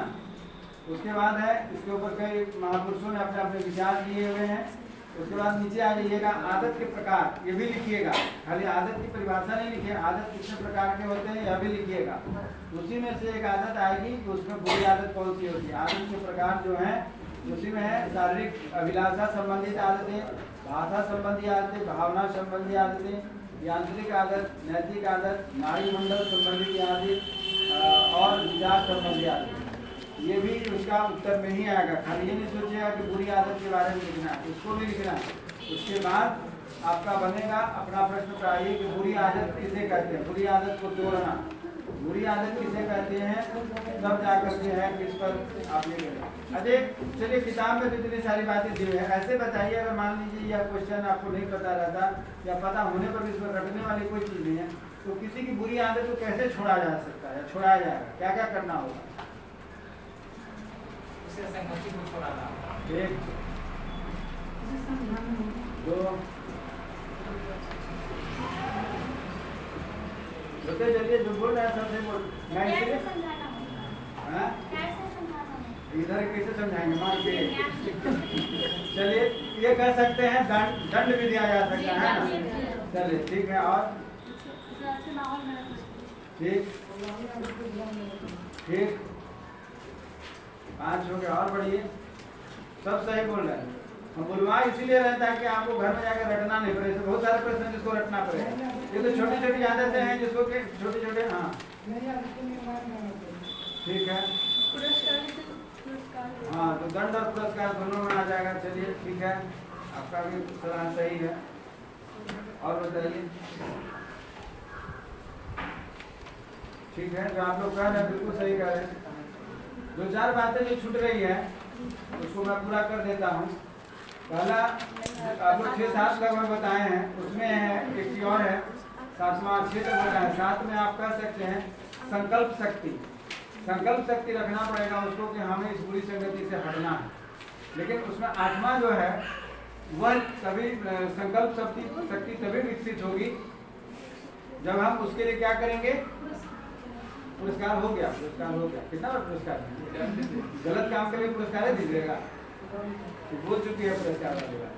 8वां जो है, 8वां जो हमने कहा कि उसको संकल्प शक्ति, उसके लिए उसके पहले क्या करना होगा, उसको अपने विचार पर या अपने व्यवहार पर या अपनी आदत पर विचार करना होगा। जो हम जो आदत पकड़े हुए हैं, या गलत आदत है या अच्छी आदत है, वो अपने आप में उसको थोड़ा सा एनालिसिस करना पड़ेगा, अपने आप में अवलोकन करना पड़ेगा कि हम जो कर रहे हैं वो सही है कि नहीं। अन्यथा आप कितना उसको पीटिएगा और फिर नजर चुरा करके गलत काम कर लेगा। तो पहले उसको क्या करना है, आत्मचिंतन करना पड़ेगा। जो भी व्यक्ति यह गलत कर रहे हैं, अगर वह बच्चा इतना छोटा है कि वह नहीं जान रहा है कि गाली देना, नशा पान करना या चोरी करना या और भी जिसको हम गलत आदत कहते हैं, ऐसा कुछ आदत है तो उस बच्चे को नहीं पता है, वो हम आप गार्जियन की जिम्मेदारी बनती है उसको समझाएं। अर्थात यहाँ क्या होगा, आत्मचिंतन करना होगा, उन बच्चों को समझाना पड़ेगा कि बेटा ऐसा है, देखो तुम मान लो कि एक बात छोटा सा उदाहरण है, कोई बड़ा नटखट बच्चा जिधर चलेगा तो 4 छटके मारते चलेगा, तो अपने से सीनियर को नहीं मारेगा, अपने से मजबूत को नहीं मारेगा, छोटा को खोजते चलेगा, कमजोर को खोजते चलेगा आपको पीटने के लिए। अब आप हम सबकी जिम्मेवारी बनती है उसको समझाना कि तुम मारते हो किसी को, मान लीजिए उसके पिताजी आगे हमसे झगड़ा करते हैं, या तुम्हें को तुमसे कोई 20 बच्चा मिल गया पीटने की आदत है तो वो तुमको पीट देगा, तो वहाँ क्या करोगे? चाहे उसके पिताजी आगे झगड़ा करने के लिए, चाहे और तरह का हो सकता है, तुमको पनिशमेंट हो जाए, कुछ दिन भर मुर्गा बना के खड़ा कर। एक उदाहरण बोले तो इस तरीके से समझाइएगा तो वो बच्चा निश्चित रूप से क्या है कि आपकी बात को थोड़ा सा सोचेगा कि हमारे जो मम्मी पापा हैं, सर हैं या जो कोई है वो क्यों कह रहे हैं। तो इस तरीके से क्या है कि आत्मचिंतन उस पर आवश्यक है, तब जाकर के संकल्प शक्ति को डालना पड़ेगा। इस तरीके से क्या होगा कि वह धीरे धीरे इस बात को समझेगा कि हमको इसको करना है कि नहीं करना है। और एक चीज होता है आलोचना करना, आलोचना भी बहुत मायने रखता है। आलोचना समझते हैं ना, उसकी बुराई करना, आलोचना करना, उसकी बुराई करना। जब हर तरीके से किसी भी तरीके का लोग, आप सुने होंगे एक आदमी था, छोटी सी कहानी कह देते, एक लाइन का है, संस्कृत में बहुत पहले हम लोग पढ़े थे, शायद आप लोग भी पढ़े होंगे। एक आदमी, एक पंडित जी थे, वो जो है कि कहीं से दान दक्षिणा उनको वो बकरी मिला कर जहाँ पर लेकर के जा रहे हैं, सुने होंगे आप लोग, संस्कृत में कहानी था। 3 ठग मिल गया रास्ते में, ठीक है, तो सोचे कि कैसे इनसे छीना जाए, कंधा पर लेकर जा रहे हैं, बोले पंडित जी यहाँ बड़ी चतुर है, इनसे छीनना तो बड़ा कठिन होगा। इन लोगों ने विचार किया कि इसको क्या करेंगे, इनके दिमाग को है कि हमको ये करना पड़ेगा, डाइवर्ट करना पड़ेगा। तो तीनों ने प्लानिंग करके 3 जगह खड़ा हो गए, ठीक है। पहला बोले, एक आदमी खड़ा होकर के बोला रुकी रुकी रुकी, पीठ पर जो है तो कंधा पर लेकर के जा रहे हैं, ये तो कोई दूसरा जानवर का नाम कह के कि भाई ये जो है, ये तो आप गधा लिए जा रहे हैं, हाँ, जो आप उसको लेकर के जा रहे हैं, तो जो है कि पंडित जी होकर के कंधा पर ले जाए, पूरा शरीर अशुद्ध हो जाएगा, इसे कहाँ लेकर के जा रहे हैं। बोला नहीं, समझ गया कि नहीं हमको बेवकूफ बना रहा है। फिर दूसरे जगह जाकर के दूसरा ठग खड़ा था, वह भी उसी भाषा का प्रयोग करते हुए उसको कहा कि नहीं अब क्या कर रहे हैं, पंडित जी होकर के कंधा पर बकरी लेके जा रहे हैं, पूरा अशुद्ध हो जाएगा, ये करना है वो करना है, वैसे वैसे गाँव में जाइएगा आपको घुसने नहीं देगा, घर में रहने नहीं देगा। बहुत अपने तरीके से जहाँ तक हो सका उसके दिमाग को डाइवर्ट करने का प्रयास किया। उसकी बात को भी काट करके वो निकल गए। जब तीसरा कुकुर आगे मिला तो वो भी कहा, तब ये पंडित सोचने लगा कि हमसे एक आदमी धोखा होगा, 2 आदमी धोखा, सब कह रहा है कि मतलब जरूर हम कंधा, अच्छा उलट के कंधा पर देख नहीं रहा है कि हम बकरी सही रखे हैं कि दूसरा कुछ रखे हैं। 3 आदमी कह दिया तो उसके मन में विश्वास हो गया कि जो जरूर हो सकता है कि हमारे कंधा पर जो रखा होगा वही होगा। उसने छोड़ दिया, तीनों ठग लेकर के उसको चला गया। तो वो कहने का अभिप्राय यह हुआ कि जब आप उसको बुराई करेंगे, ठीक है, अर्थात उसकी आलोचना करेंगे तो उसको समझ में आएगा। 2-4 जगह से बार बार कंप्लेन मिलेगा कि भाई तुम्हारे इस व्यवहार के चलते हमको ये सुनना पड़ रहा है, उसके माता पिता इस बात को कहेंगे, या हर जगह से उसको भी अगर बुराई आलोचना सुननी पड़ेगी तो क्या होगा, अपने आप में वह सुधार करेगा। तो ये 10 पॉइंट्स हमने आपको बताए, इसको रटने की आवश्यकता नहीं। बताने का अभिप्राय यही था कि रटना ना पड़े, क्योंकि रटने की जहाँ तक बारी बहुत कठिन प्रश्न है, सबको रटना संभव नहीं है। ये सब आसान क्वेश्चन है, इम्पोर्टेंट क्वेश्चन है जो कि आपकी परीक्षा में आ सकते हैं। तो यह हो गया। अब है कि यही ना प्रश्न था, बुरी आदतों को किस प्रकार छोड़ा जा सकता है, आदतों को शिक्षा और सीखने में क्या महत्व है। हाँ, तो आगे है आदतों को शिक्षा तथा सीखने में क्या महत्व है। पूरी पेज नंबर 92 में है, आपको देख सकते हैं, नीचे दिया हुआ है आदतों का शिक्षा तथा सीखने में क्या महत्व है। तो सीखना आदतों का निर्माण की प्रक्रिया है। रावण साहब का कहना है कि सीखना जो है आदतों के निर्माण की प्रक्रिया है। हम सीखते हैं क्या, आदत जिसको हम कहते हैं ना, वो एक प्रकार का न्यू लर्निंग है ना, नया चीज को सीखते हैं और बराबर प्रैक्टिस करते करते क्या हमारी आदत पड़ जाती है। वही चीज कहा जाता है कि आदतों का शिक्षा तथा सीखने का महत्व क्या है, कि सीखना आदतों के निर्माण की प्रक्रिया है, अर्थात हम कुछ न कुछ सीखते जाते हैं। और इसका महत्व क्या है वो आपको यहाँ पर बताया गया है। आदतें बालक का चरित्र निर्माण करती हैं। आदत बालक के जीवन में कठिनतम कार्यों को के प्रति घृणा उत्पन्न होने नहीं देती है। जब बालक में किसी कार्य को करने की आदत पड़ती है तो वह उसमें थकान महसूस नहीं करता है। जब बालक में किसी कार्य को करने की आदत पड़ती है तो वह शीघ्र कुशलता से और सरलता से किसी भी कार्य को कर लेता है। अच्छी आदतें बालक के संतुलित शारीरिक, मानसिक और संवेदनात्मक का विकास में मदद करता है। आदतें बालक के व्यक्तित्व का निर्माण करती हैं। आदत बालक को निश्चित सीमाओं के अंतर्गत रखती है।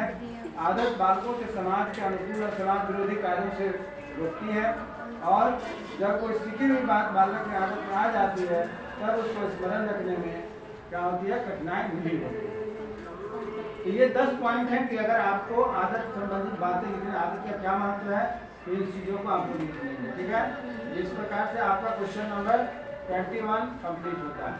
ठीक है, उसके बाद है 22, प्रश्न नंबर 22, मोंटेसरी मध्य पद्धति का विस्तार से वर्णन करें। किधर है? मिला है।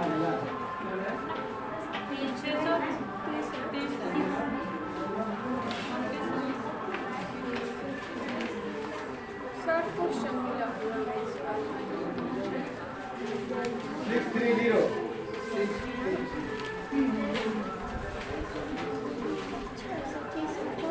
630 चलिए।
आप देख वापस आ गए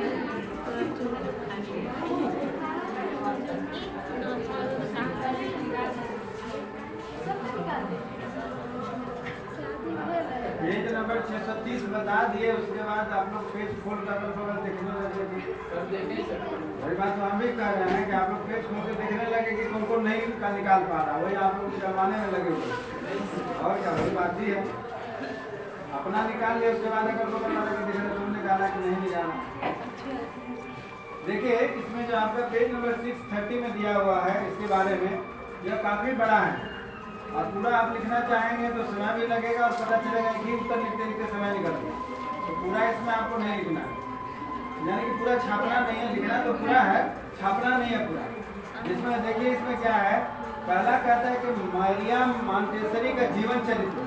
तो आपको जीवन चरित्र के बारे में नहीं लिखना है कि वो क्या थी, कहाँ थी, कैसे हुआ, क्या हुआ, उसका जीवन चरित्र अर्थात उसने अपने जीवन विज्ञान किए उस चीज़ का थोड़ा सा परिचय दे दीजिएगा। ऊपर लिखा है ना प्रारंभिक अनुभव, उसको आप थोड़ा सा परिचय दे दीजिएगा, ठीक है। और वह कैसे प्रेरित हुई उसके बारे में लिख देना। इसमें से आपको लिखना क्या क्या है कि इनके आधारभूत सिद्धांत कौन कौन से हैं, उसमें भी पूरा नहीं छापना, ध्यान रखिएगा।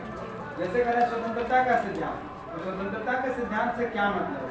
उसके बाद आंतरिक विकास, आंतरिक विकास से क्या मतलब है।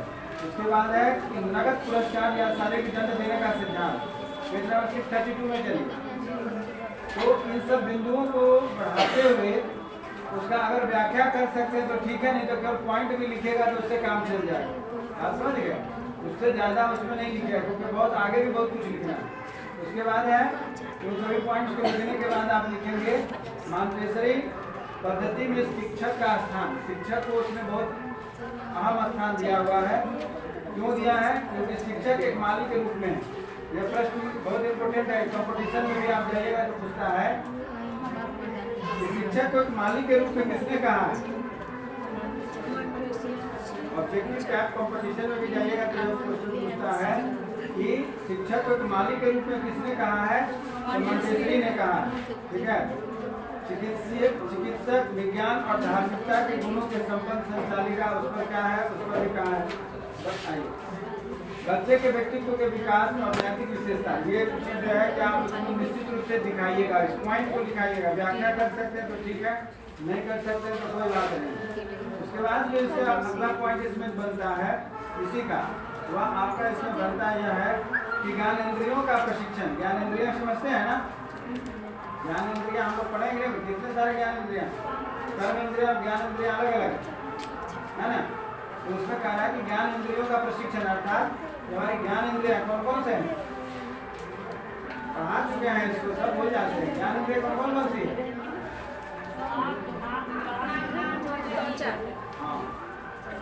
आँख, नाक, कान, ये जो हमारे ज्ञान इंद्रियां हैं इसका हम कैसे प्रयोग करेंगे, ठीक है। बच्चों के अंदर सेंसिटिविटी बहुत होती है, क्या समझे। बच्चों को अगर आप एक बार आंख दिखा दीजिएगा तो बच्चे समझ जाते हैं कि आप गुस्सा से देख रहे हैं कि प्रेम से देख रहे हैं। आप उनके शरीर को टच करेंगे, उससे बच्चे समझ जाते हैं कि आपके मन में उसके प्रति क्या भावना है। क्रोध से, गुस्सा से उसके शरीर को टच कर रहे हैं या प्रेम से सहलाने के लिए टच कर रहे हैं, वो सब बात समझते हैं।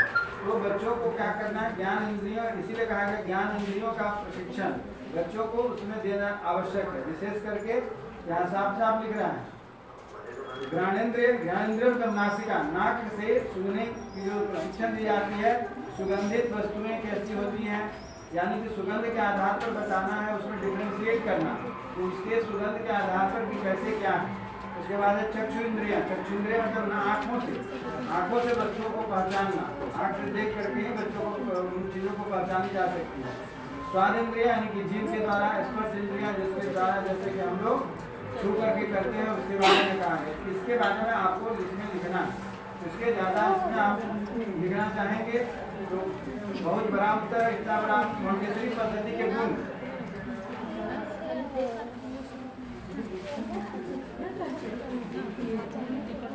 सुनाई दिया तो क्या क्या लिखेंगे इसमें, फिर से बात दोहरा देते, ध्यान से समझ लीजिए। मॉन्टेसरी के परिचय और थोड़ा सा दीजिए, प्रारंभिक अनुभव जो दिया है ना उसको कर लीजिएगा। उसके बाद ये आधारभूत सिद्धांत कौन कौन थे उसको देख लीजिएगा। उसके बाद शिक्षक का स्थान भी लीजिएगा। उसके बाद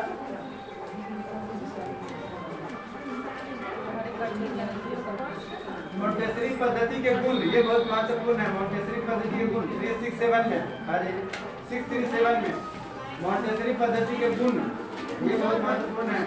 सीमाएं तथा दोष, ठीक है। सुना दिया, हो जाएगा ना, बता दिए उसको शॉर्ट करके कैसे लिखना है। अन्यथा पूरा लिखने में पता चला एक ही प्रश्न का उत्तर लिखते लिखते समय निकल जाए, बहुत इंपॉर्टेंट प्रश्न। उसके बाद हो जाएगा, सबसे आगे बढ़े, ठीक है।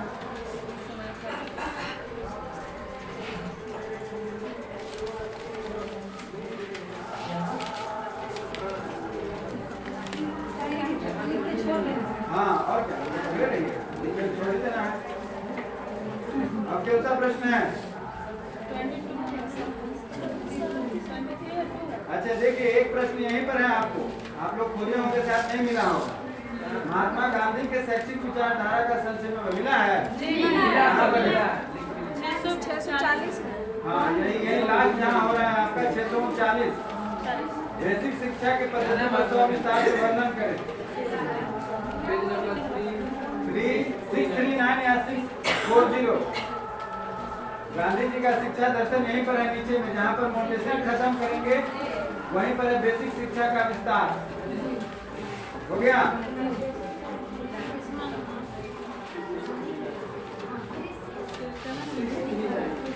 सिक्स 639 या 640।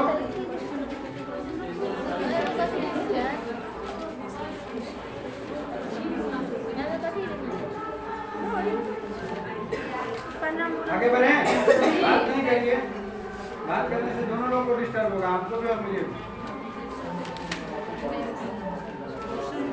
उसके बाद है एक सफल नर्सरी अध्यापक अध्यापिका में कौन कौन से गुण होने चाहिए, नहीं होगा?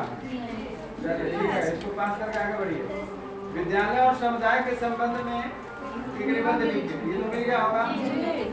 कहाँ पर है? क्वेश्चन नंबर है 2424। 403।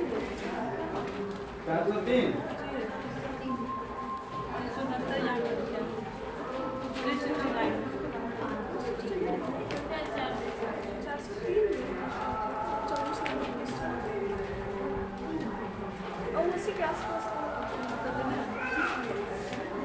विद्यालय समुदाय 403 में चलिए।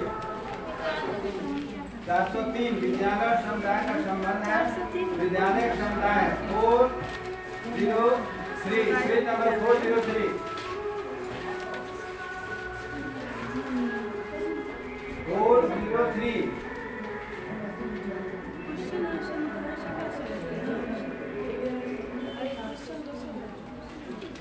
मिला सबको?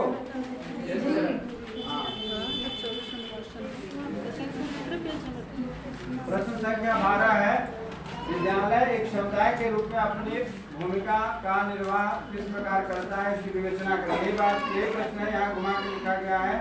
विद्यालय और समुदाय के संबंध पर एक निबंध लिखिए, उसको तो आप लोग लिख लीजिएगा। प्रश्न भी तो बता दिए, पेज नंबर 403, क्वेश्चन संख्या 12। प्रश्न संख्या 12, 12, 13 दोनों मिला के लिखना। क्वेश्चन नंबर 24 है। नहीं, बुक में बता रहा है क्वेश्चन नंबर 12 तक। आपका क्वेश्चन है पेज नंबर, क्वेश्चन नंबर 24 और पेज संख्या 403, 404, 405, उसमें है 12, 13 क्वेश्चन नंबर। दिखा जाएगा ना? चलिए ठीक है, आगे बढ़ते हैं। स्त्रियों की समानता के लिए शिक्षा हेतु नई शिक्षा नीति के अंतर्गत क्या प्रयास किए गए हैं? कितना पर है? Question number 25, 155।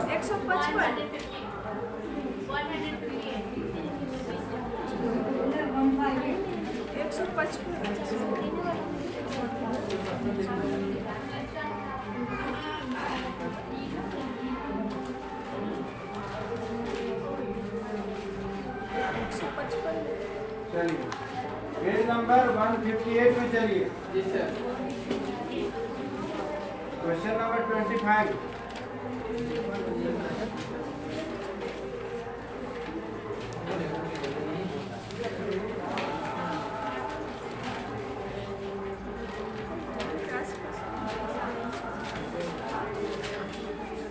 ठीक है?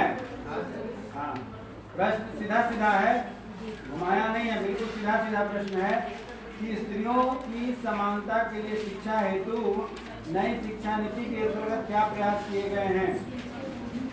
तो स्त्रियों की समानता के लिए आप लोग मैक्सिमम यहाँ पर मेजोरिटी वही है, नर्सरी में भी वही टीचर्स होते हैं, अर्थात महिला शिक्षिका होती हैं। आप लोग को लग रहा है कि ऐसा कुछ सरकार कर रही है या की है? स्त्रियों की समानता के लिए सरकार ने कुछ क्या, समानता का अधिकार घर में मिलता है? ईमानदारी से बोलिएगा, नहीं मिलता। आखिर सरकार कोशिश कर रही है 100 सीट पर 50% महिलाओं को दे रही है, तो महसूस हो रहा है कि कहीं पर समानता का अधिकार है।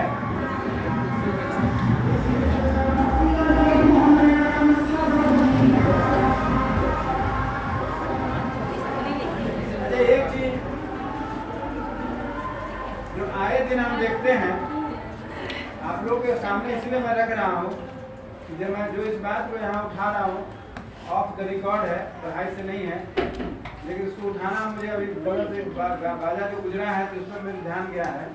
ये आप लोग जो एक नया ट्रेडिशन, पहले ऐसा नहीं होता था, रोड पर जो बजा करके डांस करने लगते हैं, खासकर महिलाएं, वो बहुत अच्छा नहीं लगता। आप लोग को ऐसा नहीं करना चाहिए, घर में करिए जितना ये करना है।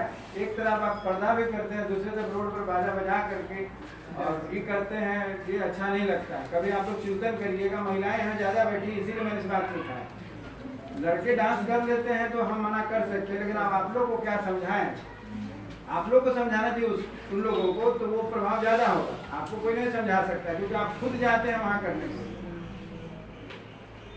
तो मेरा एक विचार था जो आपके सामने रखे हैं, अच्छा नहीं लगता है। बाकी जो आप लोग को अच्छा लगता है वही करते हैं, सब कुछ करें और सब कुछ अच्छा लगे, अच्छा नहीं है, क्योंकि एक नई परंपरा विकसित होती जा रही है, बहुत खराब है। किसी को गौर से समझिएगा, ये एक नई परंपरा बढ़ती जा रही है जो बहुत खराब है। आप अपनी मम्मी से पूछिएगा क्या वैसे लोग निकलते थे? नहीं निकलते। गाना बजाना उस समय भी होता था, लेकिन क्या वैसे वो करते थे? नहीं करते। तो ये जो पीढ़ी आ रही है, इसके बाद वाली पीढ़ी का क्या होगा उसको सोच लीजिएगा। और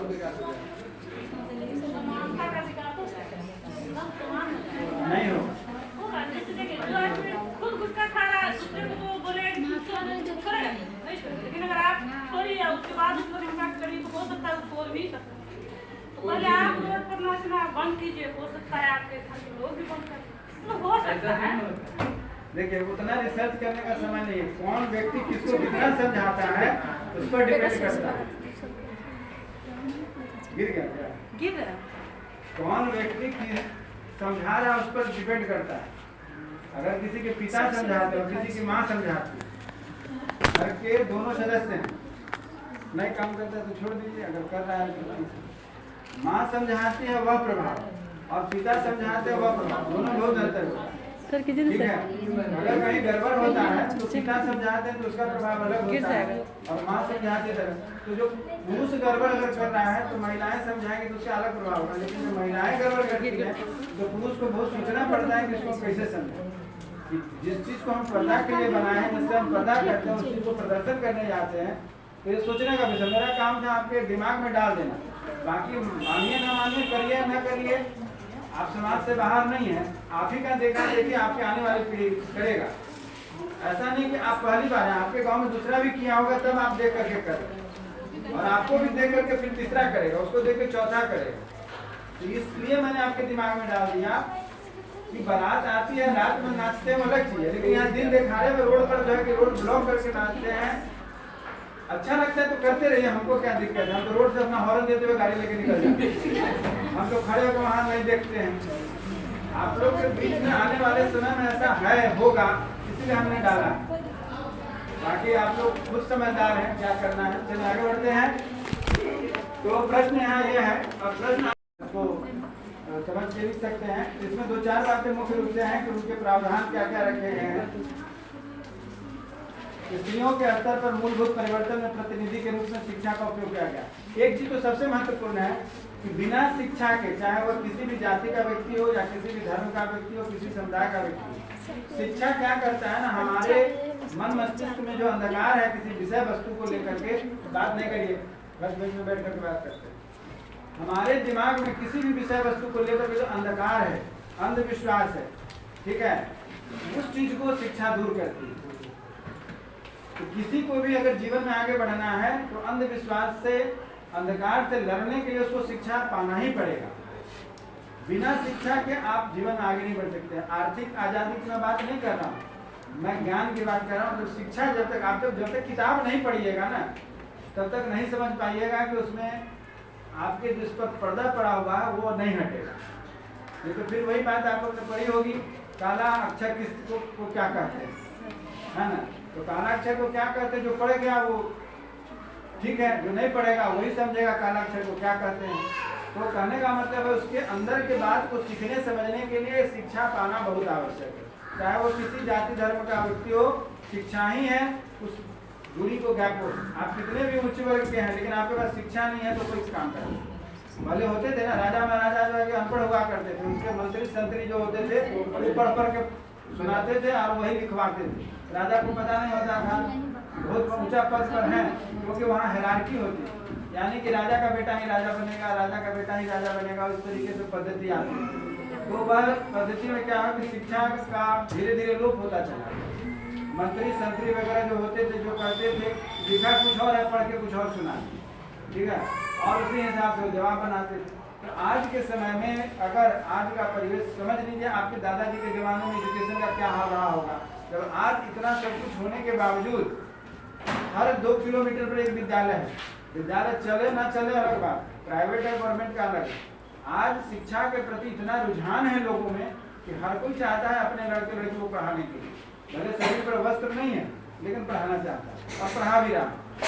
तो वही कहने का मतलब क्या है कि स्त्रियों के स्तर के मूलभूत परिवर्तन के प्रतिनिधि के रूप में शिक्षा का उपयोग किया गया। स्त्रियों को सशक्त बनाने के लिए राष्ट्रीय शिक्षा प्रणाली में धनात्मक हस्तक्षेप की गई।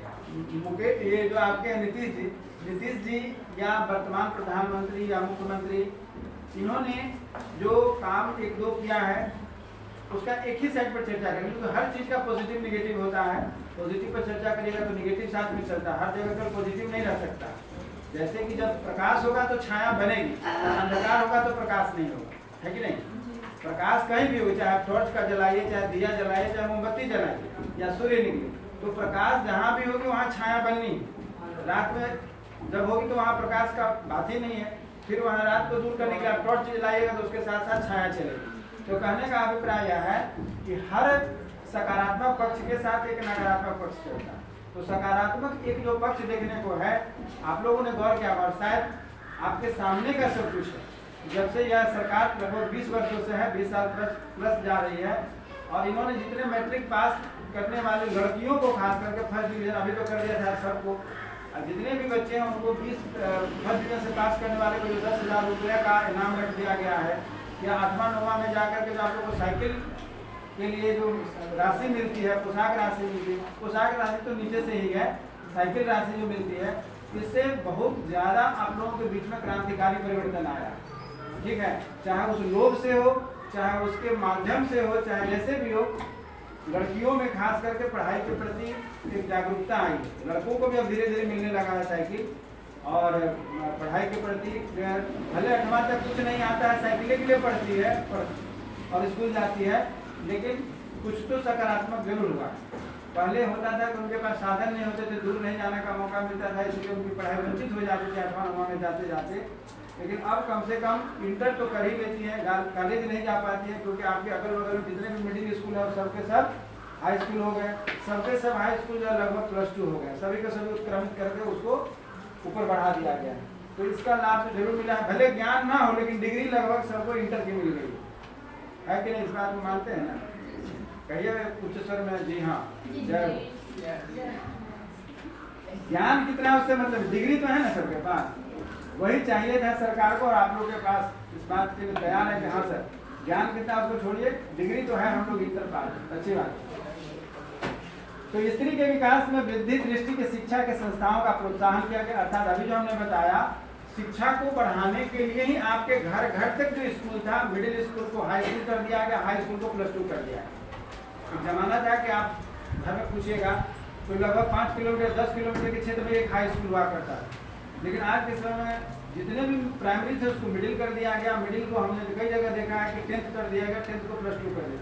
आने वाले समय और शायद इसका विकास हो, है कि नहीं? अभी तो इस बार का नियम है, आप लोग को पता है या नहीं पता है? नहीं पता तो जान लीजिए। सरकार ने यह नीति बनाई हुई है कि बीपीएससी में यदि लड़कियां पीटी का पेपर निकाल लेती है तो उनको 50,000 रुपया मिलेगा। मालूम है कि नहीं पता है? जान लीजिए। अगर आप लोग तैयारी करते होंगे तो थोड़ा मेहनत करिए, केवल पीटी निकाल लीजिएगा तो 50,000 रुपया मिलेगा लड़कियों को केवल। लड़कों को इसके लिए वंचित रखा गया। लड़कियां केवल पीटी निकाल लेंगी तो उनको 50,000 मिलेगा, भले वो मेंस पास करे नहीं करे, वाइवा पास करे ना करे। आया था कुछ दिन पहले, और अभी इस बार पीटी की परीक्षा में बहुत सारे लोगों ने जो है कि तैयारी कर रहा है। चलिए आगे बढ़ते हैं। विभिन्न स्तरों पर स्त्रियों की व्यवसायिक, तकनीकी और औद्योगिक शिक्षा के लिए भी बल दिया गया। क्या कहा गया है? विभिन्न स्तरों पर गर्ल्स पॉलिटेक्निक खोले गए, मालूम है ना? गर्ल्स ITI स्पेशल, गर्ल्स थाना है, मतलब हाँ गर्ल्स थाना है, फीमेल केवल उसमें थाना, सारा कर्मचारी फीमेल, मालूम होगा आपको। कुछ ऐसे थाने हैं जिसमें पुरुष और महिला दोनों हैं, लेकिन कुछ ऐसे थाने हैं कि केवल महिलाएं हैं। कुछ ऐसे पॉलिटेक्निक हैं, ITI हैं जिसमें केवल गर्ल्स का एडमिशन होता है। मालूम है कि नहीं मालूम है? मालूम तो जान लीजिए। आप लोग गर्ल्स अपने आप को आगे बढ़ाने के लिए थोड़ा सा मेहनत करिए, उसमें बॉयज आपके साथ नहीं पढ़ेंगे। अर्थात अगर 100 सीट है तो केवल गर्ल्स ही ITI करेंगे, 100 सीट है तो ITI पॉलिटेक्निक गर्ल्स ही कर पाएंगे। तो आप लोग अपने आप को तैयार करिए, आगे बढ़ाने का ये सब मौका आपको सरकार ने दिया हुआ है। स्त्री निरक्षरता का उन्मूलन तथा स्त्रियों को प्राथमिक शिक्षा के समयबद्ध तथा मॉनिटरिंग करने का सर्वोच्च प्राथमिकता दी गई। ठीक है। उसके बाद है क्रियान्वयन चक्रव्यूह। इसमें क्या क्या दिया गया है उसको आगे बढ़ाने के ध्यान रखिए। जीवन भर के लिए सरकार आप पे जिम्मा नहीं लेगी। यहाँ साफ साफ कहा गया है कितने वर्षों तक के लिए एक समय निर्धारित किया गया, लक्ष्य रखा गया है। लड़कियों के लिए प्राथमिक शिक्षा उनको निश्चित रूप से दी जाएगी। आधुनिक और उभरती प्रौद्योगिकी का विकास किया जाएगा। उनको लगभग 15 से लेकर के 35 वर्ष की आयु तक को यह मौका मिलेगा। और स्त्रियों में समानता बढ़ाने के शैक्षिक कार्यक्रमों की समीक्षा बीच बीच में की जाती रहेगी। स्त्रियों को सशक्त बनाने के लिए कुछ जो प्रावधान किए गए हैं बता ही दे। जो आपके वर्तमान की सरकार है लगभग 20 वर्षों से कर रही है, तो समझ के 20+ चला गया, अर्थात 95 के बाद यह सब गतिविधियाँ हो रही हैं। तो इस तरीके से आपका कौन सा क्वेश्चन रेडी हो गया? आपका 25 हो गया। 26 नहीं मिला हो? नहीं, उसको हम करवाएंगे। 27 मिला है? 26, 27 भी नहीं मिला है। 27 मिला है। 6 से 66 में और कुछ आगे भी है। 666 में चलिए। और 6 से 91 में और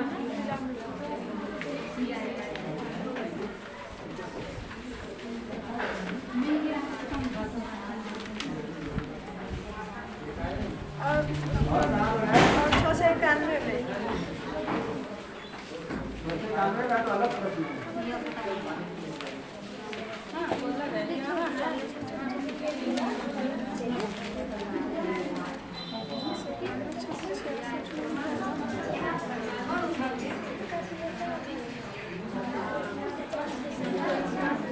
सर 67 में है,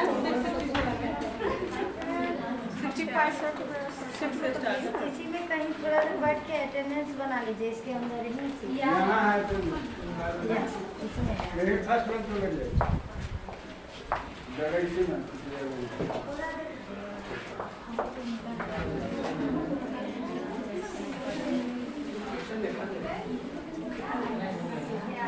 देखिए भाषा शिक्षण का एग्जैक्ट आंसर नहीं मिला है। मिला है? एग्जैक्ट नहीं है,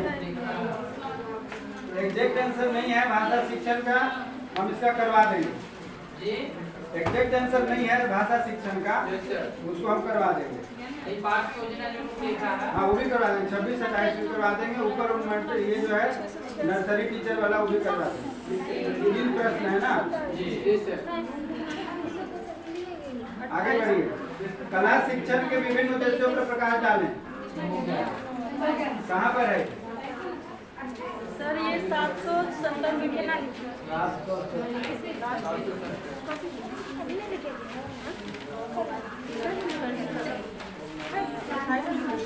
बात नहीं, इतना जल्दी आप लोग घबरा जाइएगा तो कैसे होगा?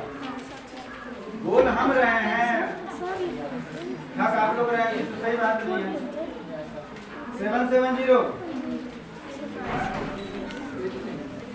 770 प्रश्न संख्या 23,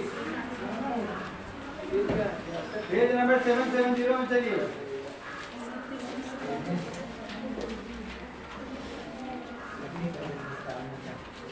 क्वेश्चन नंबर 28 का आंसर है, दिखाई दिया? कला शिक्षण के विभिन्न उद्देश्यों पर प्रकाश डालने। एकदम डायरेक्ट क्वेश्चन है, बात नहीं करें प्लीज। डायरेक्ट है ना, इसमें तो कहीं घुमाने की बात नहीं है और ज्यादा बड़ा भी नहीं है, इसको आप डायरेक्ट लिख सकते हैं। अपने स्तर से इसको थोड़ा छोटा कर लीजिएगा। Direct answer 28 number, page number 770 में, पेज नंबर 770। छोटा कर दें, हो जाएगा। हो जाएगा। लिखना है, हाँ, सीधा आंसर, सीधा क्वेश्चन है। लिखना है सब कर दीजिए। थोड़ा छोटा था ये, तो सही कुछ भूल गया तो ज्यादा बड़ा नहीं है। चलिए 28 के बाद 29, कल्पना क्या है? कल्पना क्या है? 500।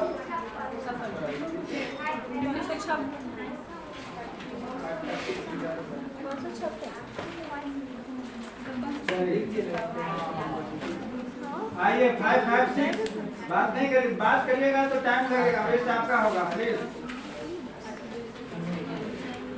556 दिखा दिया? 29 नंबर प्रश्न है, 556 में चलिए। कल्पना क्या है? इसका प्रयोग बताएं तथा शिक्षा में उनकी उपयोगिता पर प्रकाश डालें। कल्पना क्या है? यह भी सीधा प्रश्न है, इसमें कोई बहुत बड़ी बात नहीं, आप लोग इसको लिख सकते हैं। कहाँ से कहाँ तक लिखना है? बहुत छोटा है, ज्यादा बड़ा नहीं है। कल्पना का परिचय देना है, वर्गीकरण कर देना है, ठीक है।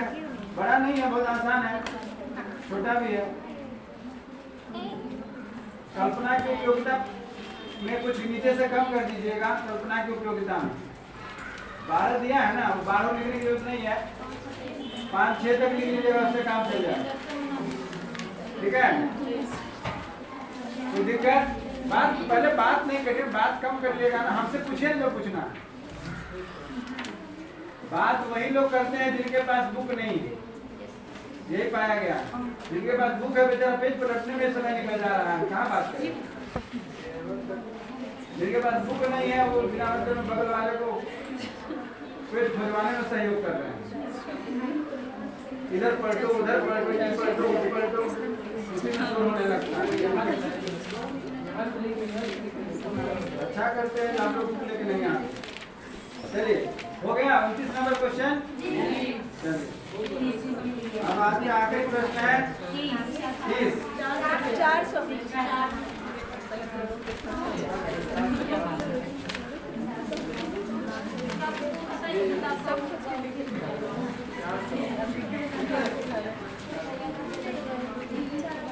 शिक्षा समाज व्यवस्था का सर्वोच्च माध्यम है। शिक्षा समाज व्यवस्था का सर्वोत्तम माध्यम है। ये भी डायरेक्ट क्वेश्चन है और डायरेक्ट आंसर भी है, ज्यादा बड़ा नहीं है। इसको आपको लिखना है। हाँ क्या है, क्या बोल रहे हैं? कहाँ का प्रश्न बोले? ज्यादा बड़ा नहीं है, जितना आप समझ लीजिए। कहाँ ज्यादा बड़ा, एक ही पेज है।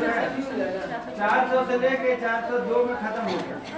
1.5 पेज का है, इसमें जो आपको समझ में आएगा उतना लिखिएगा, बाकी आप कर सकते हैं। बिंदु जो भी दिए गए इसमें महत्वपूर्ण है, पॉइंट जो भी है इसमें महत्वपूर्ण है। व्याख्या जो है उसको आप कम कर सकते हैं। इसमें 3 प्रश्न बाकी रह गए आप लोगों का। क्वेश्चन नंबर 23, 24 और 27। आज का क्लास यहीं समाप्त करते हैं, क्योंकि तीनों एक दिन में पॉसिबल भी नहीं है। आप लोग ऑलरेडी लगातार बैठे हैं 3 घंटा। अगला क्लास में इन तीनों को हम लिखवा देंगे। इस बीच में आप लोग तैयार तो कर लीजिएगा, ठीक है? तैयार करिए या नहीं करिए, फिर भी हम लिखवा देंगे। जैसे आप लोगों ने खोजा या नहीं खोजा फिर भी सबको बता दिए। उसी तरीके से 26, 27 और कौन है? 23, 26, 27। हाँ, 23, 26, 27 इन तीनों प्रश्नों को अगला क्लास में लिखवा देंगे, ठीक है?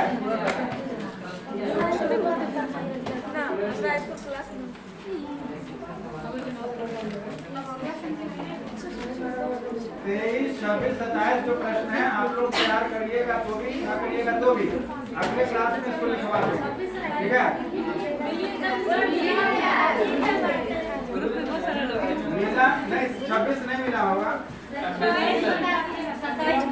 अच्छा मिल गया तो बहुत अच्छी बात है, ना मिला तो हम लोगों ने 3 प्रश्न के ऊपर डिस्कशन नहीं किया है, जो अगले दिन करेंगे। 23, 26, 27 जो लिख लिए बहुत अच्छी बात है, वो भी मैच कर लीजिएगा, हम लिखवा देंगे।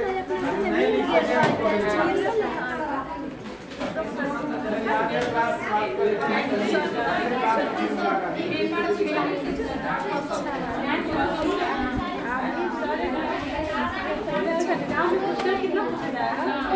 सब अगला क्लास में बता देंगे पैटर्न वगैरह सब।